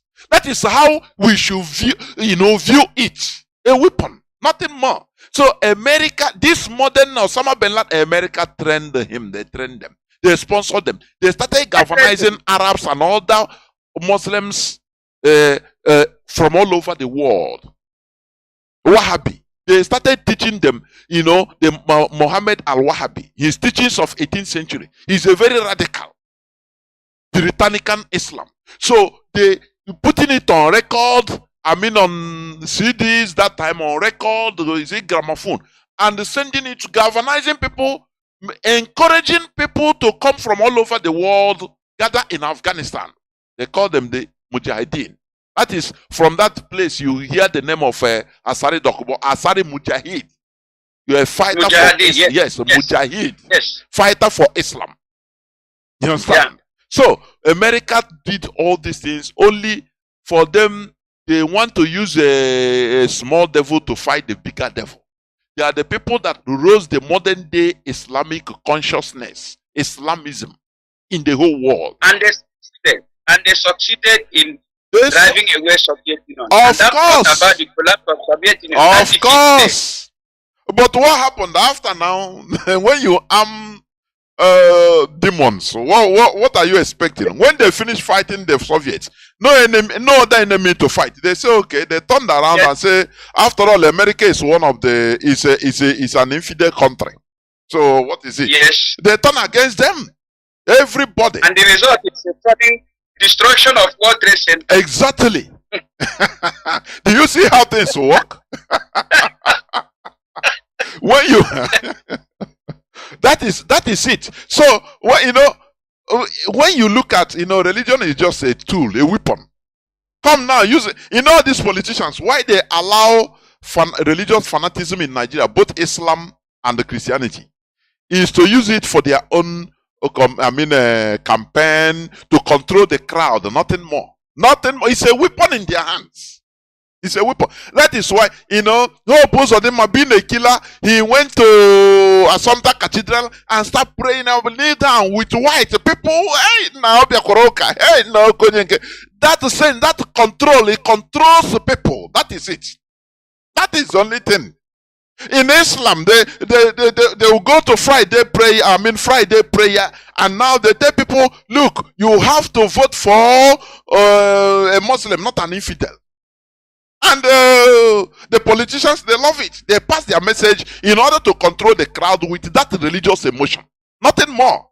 When they tell you heaven or hell, that is rubbish. That is rubbish. That is why we should be wise. Mazi, I strongly recommend what you are saying. Any person holding in leadership position in IPOB must grow above religion. I say capital denounce religion, or else you are not contributing anything. Of course, because that religion will be used in influencing you. Just like religion was used through Archbishop Francis Sarinze to go and destroy the Biafra struggle that we have lost over 5 million people. We are ready, almost to 3 months ready to get our Biafra. He was used as an agent of Satan to go and begin to talk to Ojukwu. He went where Ojukwu was staying then with one white CIA in the religious regalia, and they went and talked to him. You see, the Lord said, thy God say, he shall come, he shall take you to heaven, and all that nonsense that does not exist. And at the end of the day, they succeeded in bewitching this great man. He fell to their tricks and antics, and he quickly surrendered to them, and then never even consulted with his generals or with the chiefs who are still alive then. At least he should have said that. They said, no. If you consult with them, they will not allow this particular window of opportunity to come for this war. You see, many people are dying. They will say, devil will use some of them to bring in, and the thing will continue. Is not for your interest. Remember God. will give you a passage where you just go, let this war end, so that 3 years war, we lost nearly 6 million. We lost everything. I lost 3 members of my family. Everybody lost 1 or 2 or 3 contribution. And at the end of the day, a man, a criminal, a man that was banished from Igbo land was used because he answered the archbishop. What is archbishop? He went and deceived this man. And you see what they did again? At the end, they rubbish Ojukwu. They rubbish him. Look at when he came back to Nigeria. He was meant to be a member of MPN. He was working with MPN to go mainstream. They said, let us go into mainstream of Nigerian politics. I saw Ojukwu. I was ashamed. I was ashamed of him. Ojukwu entered into political party. Immediately he come back. Maybe that is one of the agreements. Soon as he came back, eventually he formed Ikemba Front. There was what they call Ikemba Front. Any of the people that are listening to me by now that was there 1980, if you are a grown up 1982, 83, 84, you will see that there was this group of people called Ikemba Front, a very dreaded group of people. They were giving him a kind of bodyguard. There are so many of them scattered all over the place. He was fighting Jim Mobodo headlong. In fact, there was a day Ojukwu convoy was coming from Nnewi, and the Jim Mobodo convoy as a governor was coming from Nkor, and they jammed themselves within Nkor and Nkor. All the vehicle was burnt. Acid was thrown. It was a hell that very particular day. Ojukwu of this war. You see how they rubbish. At the end of it all, he was asked to contest the election with the Onwudiwe, Edwin Onwudiwe, and he lost. He lost even in Nnewi. Mazi, I could remember when that time we are small. There are things we used to sing in the NPP. Ishinko Sale Li Anye Edarambo Egadebo. Mazi. The rubbish. No. The rubbish. Mazi, do you know one thing? Before you continue, please. I know this is a very good point.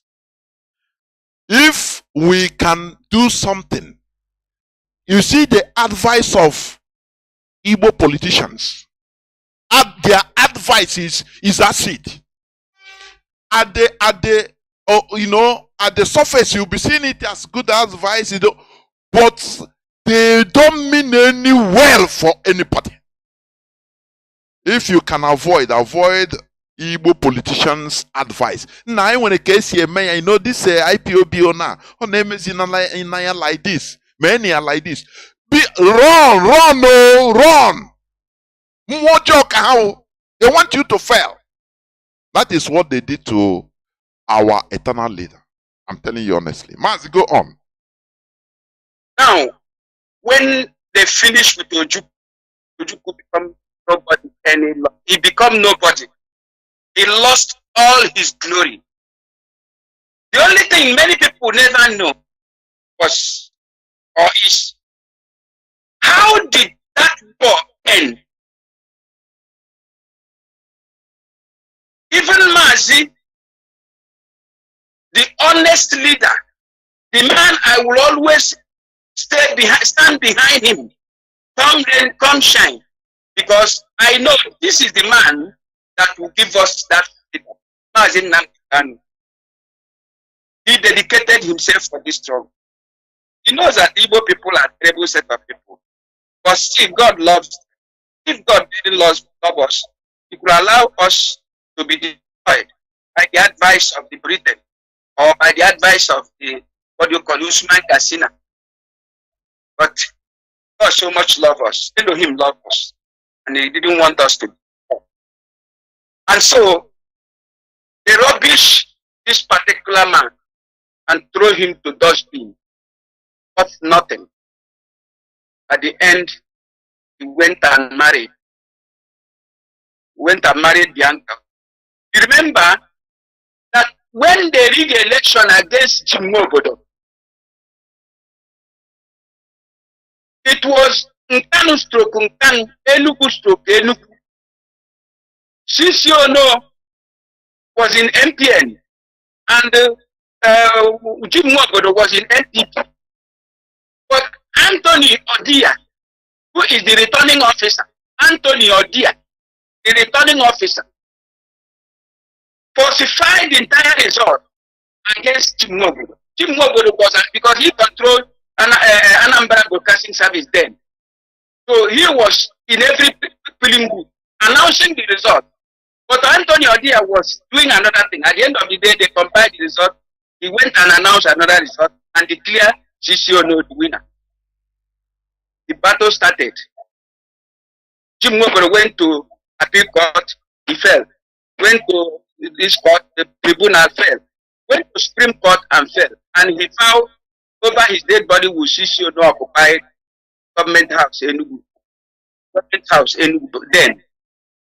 And then he went in there and bring so many juju, Kanu juju inside that government house. Sisiono cannot enter there. Sisiono was using his house at Ngwo as government house before Buhari and Obasanjo and Babangida coup. But that coup was an organized something. They organized it, then they put Buhari in Ngoro. So he went in there, he said, go and throw these people away. And while they were throwing the civilian government away, they put in military governors who now went in state by state, dismantling all the infrastructures that was built by civilians. They dismantled Amanaka power station, dismantled that of Aba, every other places, because Mbakwe was going house to house, begging people to put light in their house, free of charge. He was having his own transformer. He built his own power station, Amanako power station. It was built by Mba. They dismantled it through the military administrator. They put that to show you that coup was exactly the same coup of 1966 coup, the same thing. To dismantle the civilian administration and set them backwards, not to make progress. And then this time around, after 4 years, or after, you remember, the one refused to call for transfer to civilian because he cited the inability of civilian to be able to understand the need for good governance. Therefore, they will have to give them some time so that they can be able to see a way of taming them, because these are the same people that could bring problems. But Britain said no, you have to, because they are working on their own separate program. At the end of the day, Gowon was overthrown by the same Britain. Because don't be surprised, they are the ones that overthrew him. And all this saga went on. In 1979, a new civilian administration with new constitution was introduced. They only have 4 years, only 4 years. They were accused of almighty corruption and every other thing accusable. And it was overthrown. They were all overthrown. And they went state by state, dismantling all the infrastructure that were given. Imagine in those days, there was this thing they called Onitsha Greater Water Scheme. They took a loan from World Bank to build Greater Onitsha Water Scheme. That every 4-story building, water was running, there was shower. Water was running every 4-story building, topless of the down-story building. In the afternoon, we'll go to the house and take a shower and then go back to market.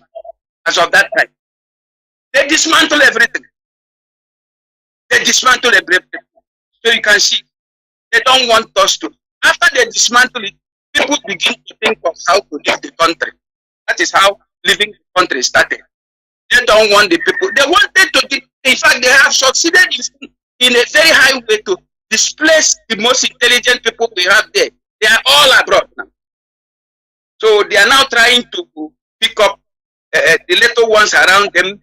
Either you are corrupt or you are killed. You are corrupt, you are killed. Gradually, it's going. Look at Iwanya, who has come back to become president of Ohanese. You know the meaning of Ohanese? House of the Lord. and House of the Common. Exactly how Britain is being governed. House of the Lord, House of the Common, Oha, and Eze. And you know, in Igbo land, we don't have anything like Eze. We have elders and the people. Now, you have Oha and Eze. So it was also British formation. And a particular religion organization are the people running Oha and Eze. That is where it is also dangerous.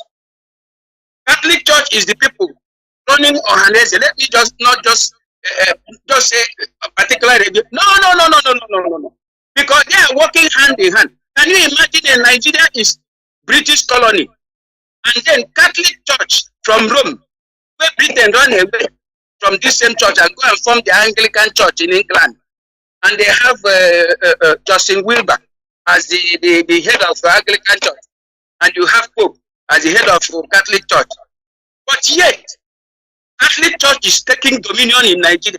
So you can see right away there, it is an instrument as well. Anytime they want to play certain politics, they will dip hand inside that particular area and bring out certain idea and implement it. So this is the confusion they are putting everywhere. You can imagine, P2B is a Catholic person, but he doesn't live to visit Rome. He visits he doesn't even live in Rome. His mansion is in London. He has a very fine mansion in London. Why can't he come to Rome here, the capital of his church? This is a Mazi, sorry for interjecting. Sorry for interjecting. Before you continue there, because I'll leave you. Please, can you? There's this thing you talk. Let's move on to talking about Bono GK and why this man by the way is called Agadabachi News. Please, because it's been something. Where I don't know whether controversial, but please talk about it, please. Yes, fellow Biafrans, most of you have been hearing about Bono GK. He's a very fine man, a typical Igbo man who wanted the good better for his own people. He discovered the Britain and all the lies that is in them. He never wanted to join hand with them. He saw Azikiwe as a tool in the hands of Britain. He's a young man. He was wiser than Azikiwe. Because as far as I'm concerned, I've watched Azikiwe speaking, the way he talks, the way he delivers his speech. When you look at it, you think that you are listening to a very intelligent man. No. You are listening to a very selfish human being. Selfish to a core. He owns a bank, ACB Bank. He owns a newspaper called West African Pilot. So he's a complete businessman. So when you own a bank, you are a gambler, because a banker is a gambler. Take it or leave it. The banker becomes your governor, you are finished. Now let me go straight to Bono GK. Bono GK wants it time without number. That this thing you are doing with Britain, trying to play politics of uniting Nigeria instead of uniting the Eastern Nigeria to become one formidable people, because we are capable of being a nation of our own. Why are you trying to bring the North when the North are refusing? Why are you trying to bring the Yoruba when the Yorubas are refusing? Why don't we concentrate that he doesn't trust these people, that these people you are moving with will deceive you and will be the greatest loser? That the white man he will ever trust is the dead one, not the living one. So while he was clamoring and telling Zeke all these things, the M5, or what do you call them, M15, eventually got hold of that very particular word he was telling to Zeke. So Britain now tries to see a way of blackmailing him. So by That's then he was him, Bono Jike himself. Is that what you mean? I'm talking about Bono Jike this time. He is from Arondizog. They look for a way of blackmailing him. And then, you know, they control commerce. They control Nigeria then. So they now went to tell Zik how to build the market at Onitsha, a befitting market that would be very big. This issue of market building, I've gone to so many parts of the world. At least I've been to at least 8 countries of the world. I've not seen where you have such a thing called market. Every overseas you go, every country you go, you see there are building houses, but you will never see any place they call building material section. No. But if you need material to build 1 million building, they will be supplied to you. But you never see where they have building material company, building material section. No, you don't have it. Or Abada section. No, you don't have it. So Britain now brought this idea, and then it was introduced to the Onitsha province to attract people there, because before then it was all our millionaires, all our notable figures, and here, all the rest of them, all of them live Aba. My merchandise, all of them are Aba. Nobody comes to Onitsha. And so this issue of main market come up. Bono Jike was the commissioner for trade and industry then. Then they brought the Israeli company that's supposed to build this very particular market. And you know, Bono Jike may not have done that company, but through intrigue hand, through what I call it, proxy, they brought in this company and they negotiated. When they negotiated, there was an agreement between Bono Jike and this company that would build this main market.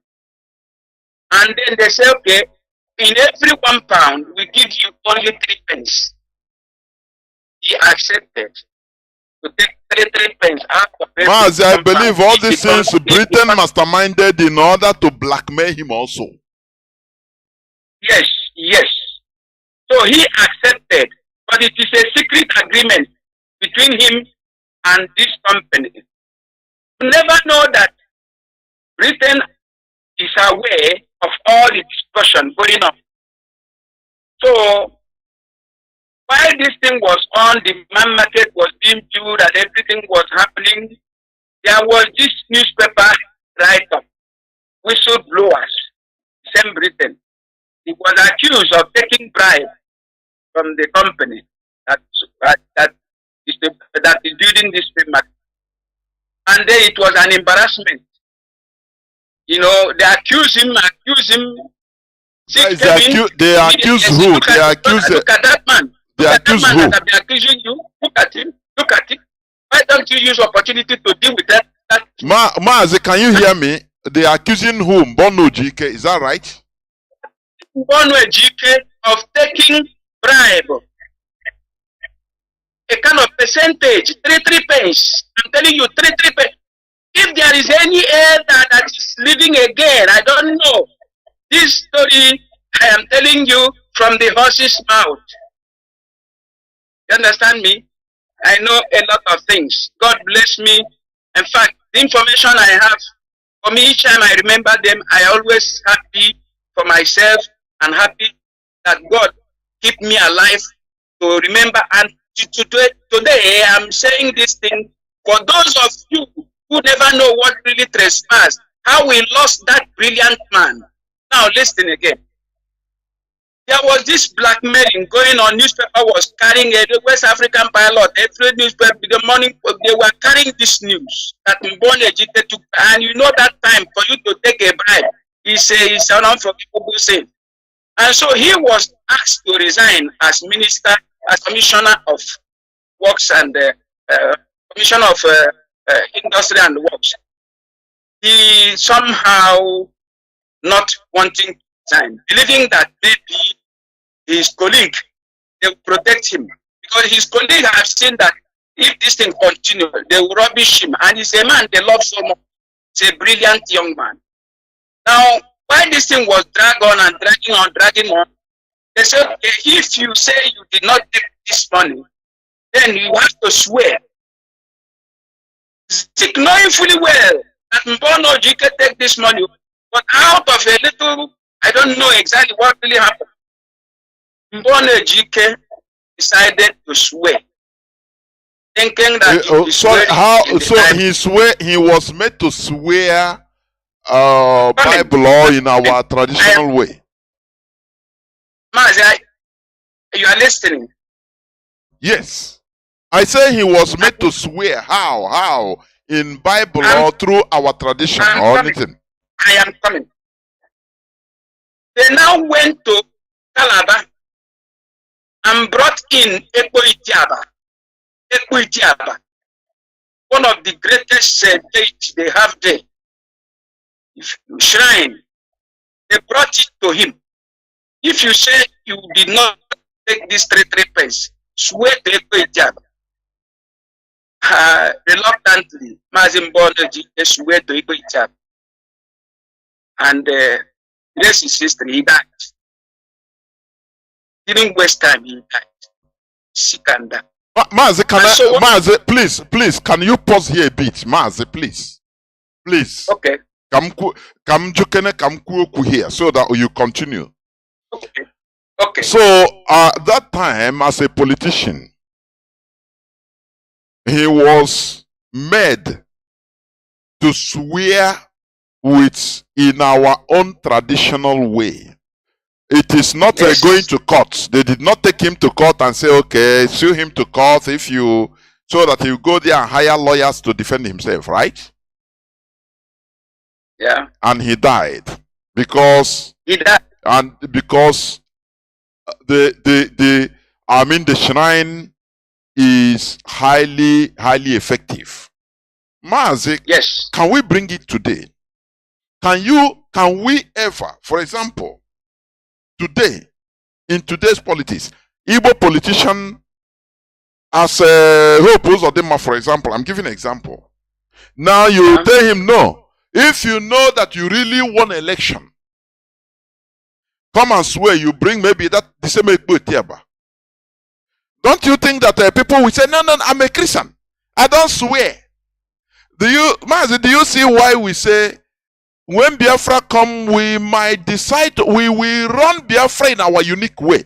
If this swearing using our traditional way is effective, why can't he sanitize everybody? Why won't people be afraid?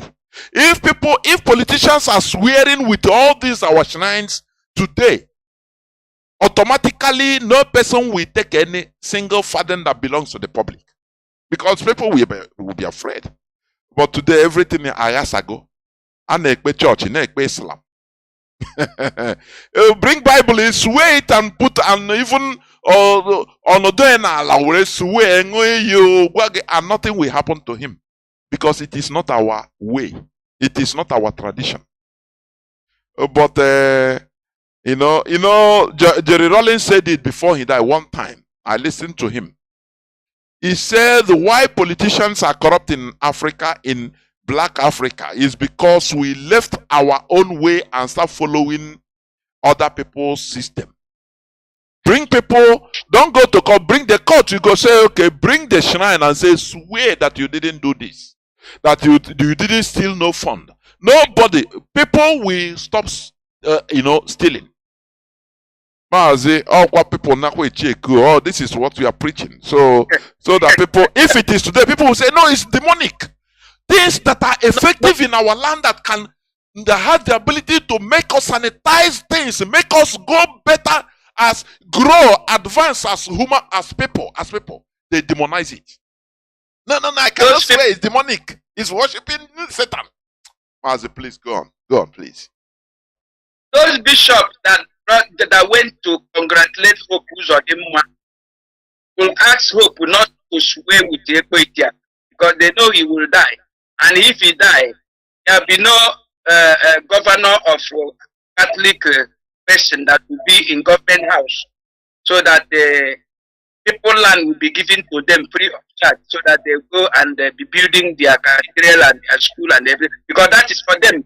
For Catholic Church in Nigeria, what concerns them is land to be in government. That is all. The people can go to hell they belong. It doesn't concern them. This is how terrible we find ourselves. And so, when he swear to Eko Itiaba, I'm telling you, this is how it happened. There is another person that is of my age that can also remember, because not all those that are with my age that can remember, some of them have drank their life away. Some of them have been frustrated one way or the other. I can't remember anything. Thank God he keeps me alive and give me a very fine memory. Now, when he swear and died, another thing that followed was Oswomba Mbadiwe, because many people never know why Oswomba Mbadiwe was answering Agadabashi Onuzo Elibo. He cried and wept because Mbadiwe is the brother of Mbonwe Jike. They are from the same Arondizon. So he wept and wept, and told Zik. He tells Zik to his present, look, brother, you have killed your own brother. Brother kill brother. He told Zik, you have killed your brother. You allow your brother because of 3 pence. Just like instead of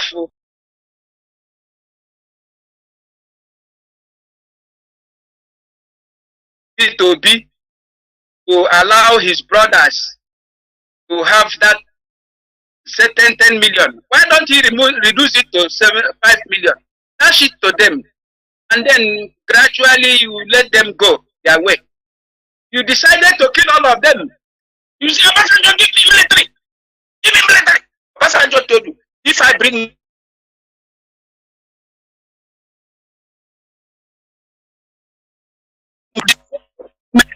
Mazi, somebody will call your line, please.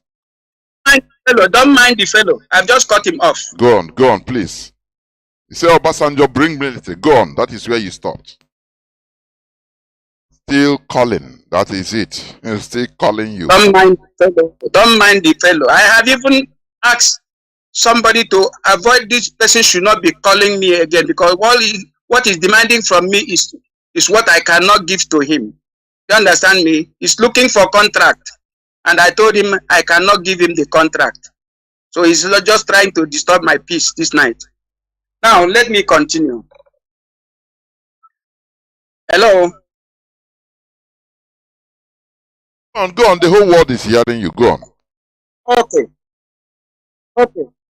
And so when he finally died, Oswomba Mbadiwe wept and wept and wept and accused him of killing his own brother.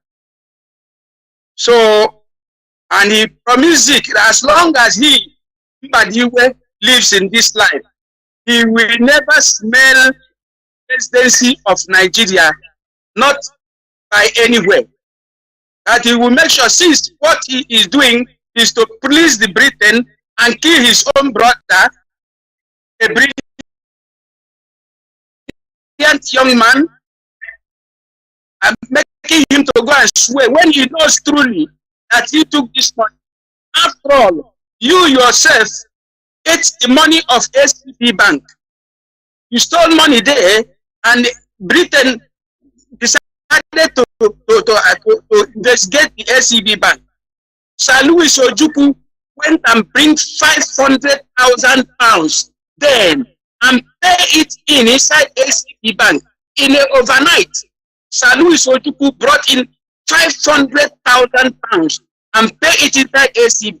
So the investigator, when Britain was investigating SCB, they now see that there was 500,000 pounds in that bank. So the investigation did not carry through. But still, Akikiwe still have quarrel with Sir Louis Ojukwu. That Sir Louis Ojukwu now tell him that you are very, very, very, very ungrateful that in this life, one of his son will rule over you. And he said, over his dead body will your son rule over me. You never know. That is the quarrel between Ojukwu and Aziki. I put that one again. So those of you that are listening, mark this point, because nothing happens for nothing. Internal quarrel is what has been ruining us all these years. Internal quarrel, internal ambitions of people, and stupidity of our politicians. Peter Obi said, "Oh, these boys, let them go." You said, "No." After all, it was your sister. The security in Anambra State was taken away from him. Imagine you dismantle the security, and then you want to secure Anambra State again. But the governor, you don't have security. You remove his security. How is it possible? Then he has no alternative than to go, and he has no any other option than to go and bring Mossad boys to come and give him security. And then we are securing the place. When finally you pay him money, because he has to pay that money, he has to pay a lot, billions of naira. He has to pay. God knows where he got this money to go and pay Obasanjo and Esere Noga before that mandate was given to him. At the end of the day, what happened? You saw Obasanjo should bring me. After all, Peter Obi, if you are listening this night, how much did your friend, which you brought in, Ikwikwi, what do you call him? Ikwikwi, the man that lives in Houston, the former governor, you brought him in from Houston to come and become governor of Anambra State. Obiano, how much did he steal from Anambra State that make him, the same day he handed over to Soludo, that same day he ran away from Anambra State, going back to Houston? How much did you think he stole from Anambra State? To compare with the little amount of money you're supposed to have given to your brothers, and you failed to give them that money. Mazi, can I say something here? Just 1 second. And today, Hope Uzodinma is paying Asari Dokubo billions of naira with oil, crude oil from Izombe in Imo State and our mama every week, in order to supply people, Ebubago, to kill our people in Imo State. But they cannot regulate, as you said, Obi, when he was a governor, he cannot regulate with Mossad boys that we are protecting in Ngige, just amicably. Instead, he prefer Obasanjo to bring soldiers to massacre everybody. It's very pathetic. Go on. Without rule of engagement, though. Without rule of engagement. Without rule of engagement. The North would require for rule of engagement before you bring ordinary Bruno. For the military to go and they declare state of emergency at Bruno, the North say there must be rule of engagement. All of them put it together because they know once the military come, there will be so many massacre. Look at how our people behave. When I look at them as fools. They speak big grammar. I don't speak grammar. I didn't even go to school. I never go to school. The Abu in me prevented me from not going to school. Every day I find myself in school, they'll tell me turn back. They'll go and hide me inside the bush. I will stay inside the bush. When school finish, I'll come back home. Until the people tell my mother, say, this your child doesn't go to school. My mother said, why don't you go? I don't want to go to school. What do you want to do? I want to be selling something. Immediately I start selling something. At the age of 8 years, 9 years, I have started selling something. I have started making money at the age of 9 years.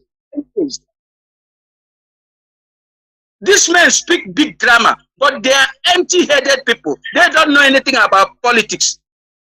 Peter Obi slaughtered his people. And the military that came in were doing dirty jobs. They were doing that just like the Catholic. After the formation of ESN, they gathered themselves together with this what do you call them?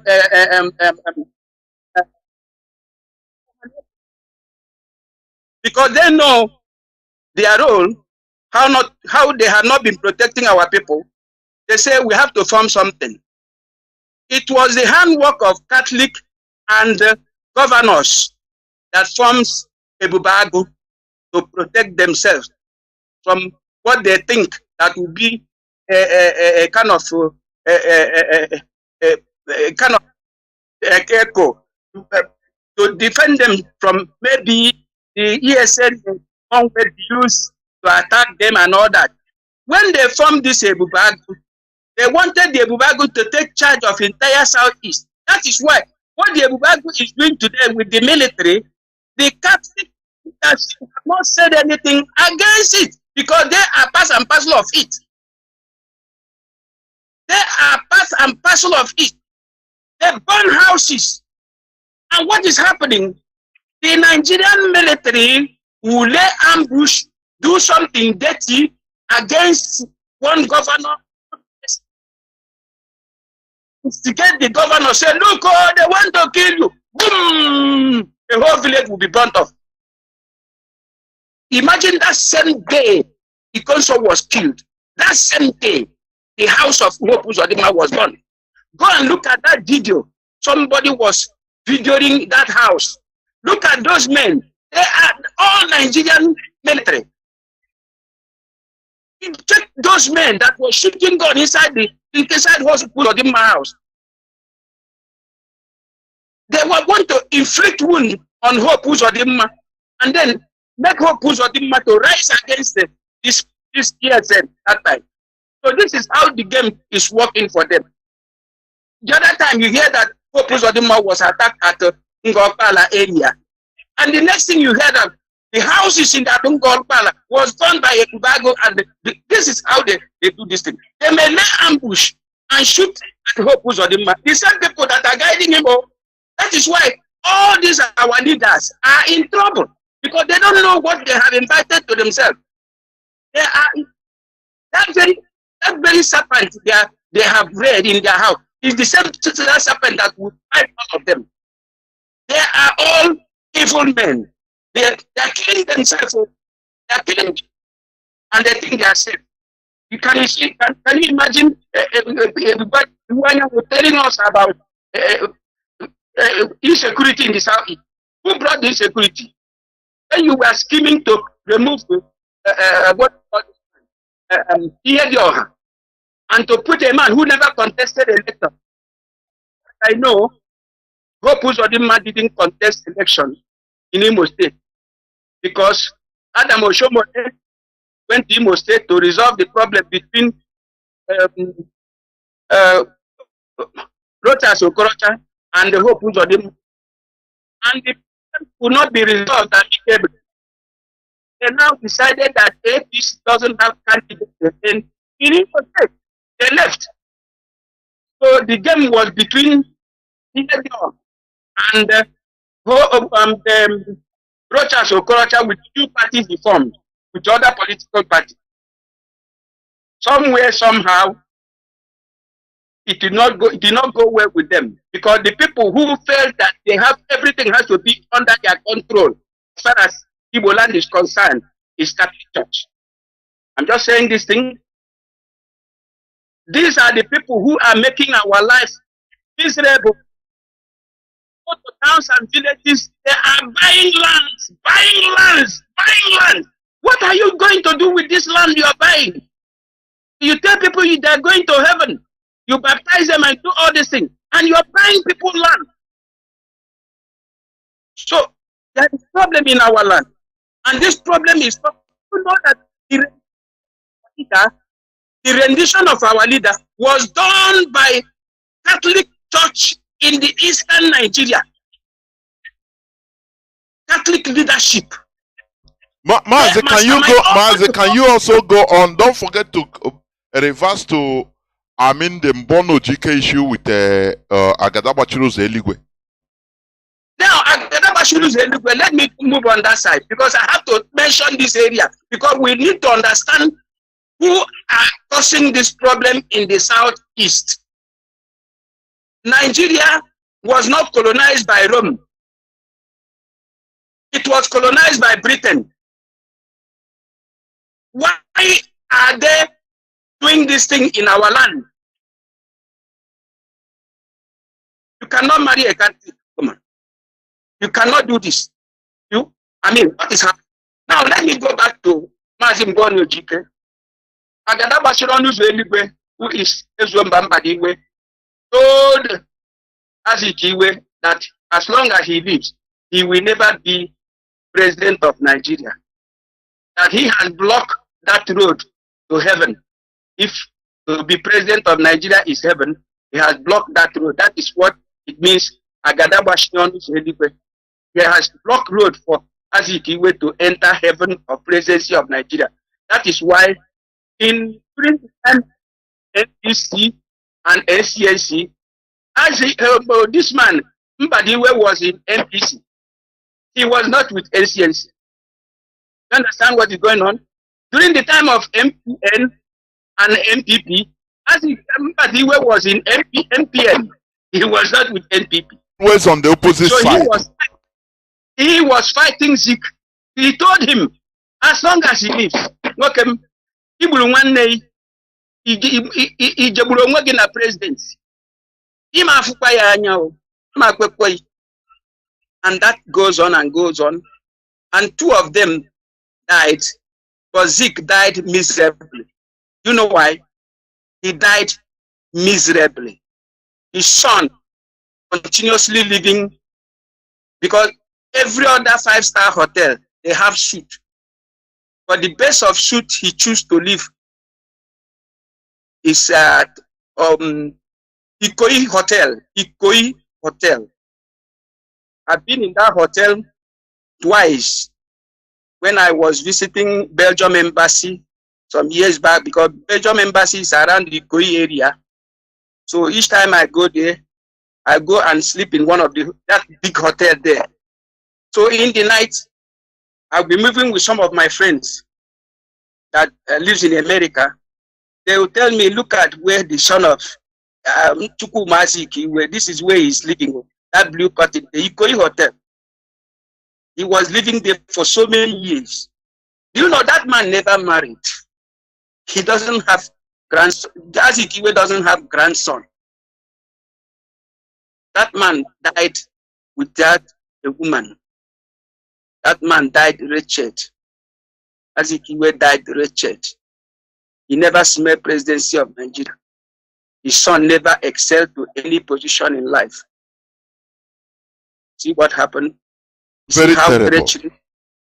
You see how treachery works? And this treachery will eventually haunt Iwanyangu, because he thinks he's clever. He thinks he's clever. I was seeing him. I see him running his mouth, telling how they will release Nnamdi Kanu. God punish him for mentioning that name. The person you betrayed, the person you contributed money to go and rendition. You make Nigeria to make a mistake. Because Nigeria, you make them to make a mistake without knowing the cost of extraordinary rendition. You made Nigeria to run into a serious trouble. And you think Nigeria will forgive you for doing that. Now you want P2B to become president. When P2B cannot become president, you turn to call the name of Mazi Nnamdi Kanu. May God punish Iwanyangu 1 million times. That thing. You know what you did to us during the Civil War? After the war ended, you people had a meeting. They gave you some millions to open Hadel and Denik construction under the construction, rehabilitation, and reconciliation and every other thing. What did you construct? You didn't construct anything. At the end, that company ended up in shambles. You conspired to rendition your brother. Enemy shall not work. Mazi, in conclusion, before the lines become open, please, why are Igbo politicians doing all this mischievous work, fighting, shooting themselves on the feet on their feet. Don't they see how Ahmad Bello? You know, Ahmad Bello is supposed to even be the premier of Nigeria. Let me call it like that. But he left. He said no. He called Tafawa Balewa and said, go to the center. Go and take charge of Nigeria. I will be the demand here and I'm not. You see, they agree among themselves. But in our own case, everybody is a lion, selfish. I don't know. Mazi, please continue towards the conclusion before I open the light. Why is our Igbo politicians like this? They take selfish interest, you know, they consider themselves, they don't think about anything in the future. All that matters to them is what they, you know, to be in a motorcade, to be referred to as, oh, honorable. Nothing more. And there it ends. As you are saying, Azikiwe have died, you know, he's no more living.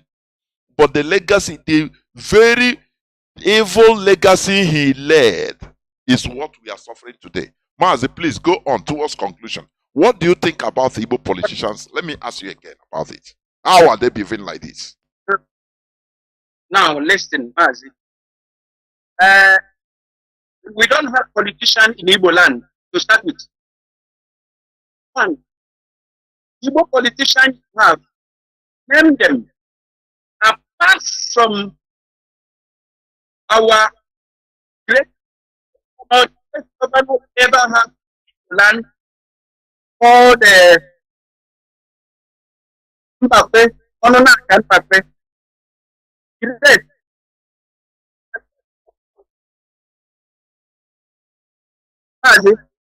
Go on, Mazi, go on. I'm hearing some sound. Okay. From the onset, we don't have these businessmen. All of them are businessmen. For example, I tell you that Zik is a businessman. He owns a bank, ACB Bank, and he owns a newspaper, and he owns houses, 6 flats. He was building houses. Ahmadu Bello never have any house. Tafawa Balewa never. These are the finest gentlemen you have. Oh, these men, I have respect on them. Oh, these men. In fact, every day I remember Ahmadu Bello's death. I weep because I have listened to that man. Very honest man. The same thing with Tafawa Balewa. Among our Igbo politicians, all of them are going in for their own stomach. Let me give you, for example, during the time of Obasanjo getting into political party and the PDP and all that, they zoned the Senate president to Southeast. Igbo people should produce Senate president.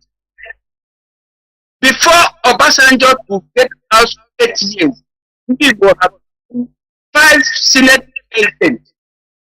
The first was Evans Enwene. They made Evans Enwene Senate president. He was accused of so many things. They say it's 419. By his own people, or by the Igbo, so. The same Igbo politician. In fact, Chuba Kadiwo was mad. He said, homie, how can I be here? And Ivan and when him become, he fought. Ivan was removed. Chuba Kadiwo entered. With the hunger and every other thing, he swallowed the hook. The little bribe they put place on his face, the little money they place, he swallowed it. Wow! They accuse him. They remove him. Put Mwabara. They remove Mwabara. Put Ken Nnamdi. They remove him. Put Pius and Impas. How many of them? Have you counted them? 5. Under 8 years. But look at Mazi, we're gonna beacon because here this is what is following. Even in this IPOB, you see what is happening. Many people, everybody a leader. Mazi, say, you know, sometimes when you listen to my submissions on Radio Biafra, I say we should be learning from our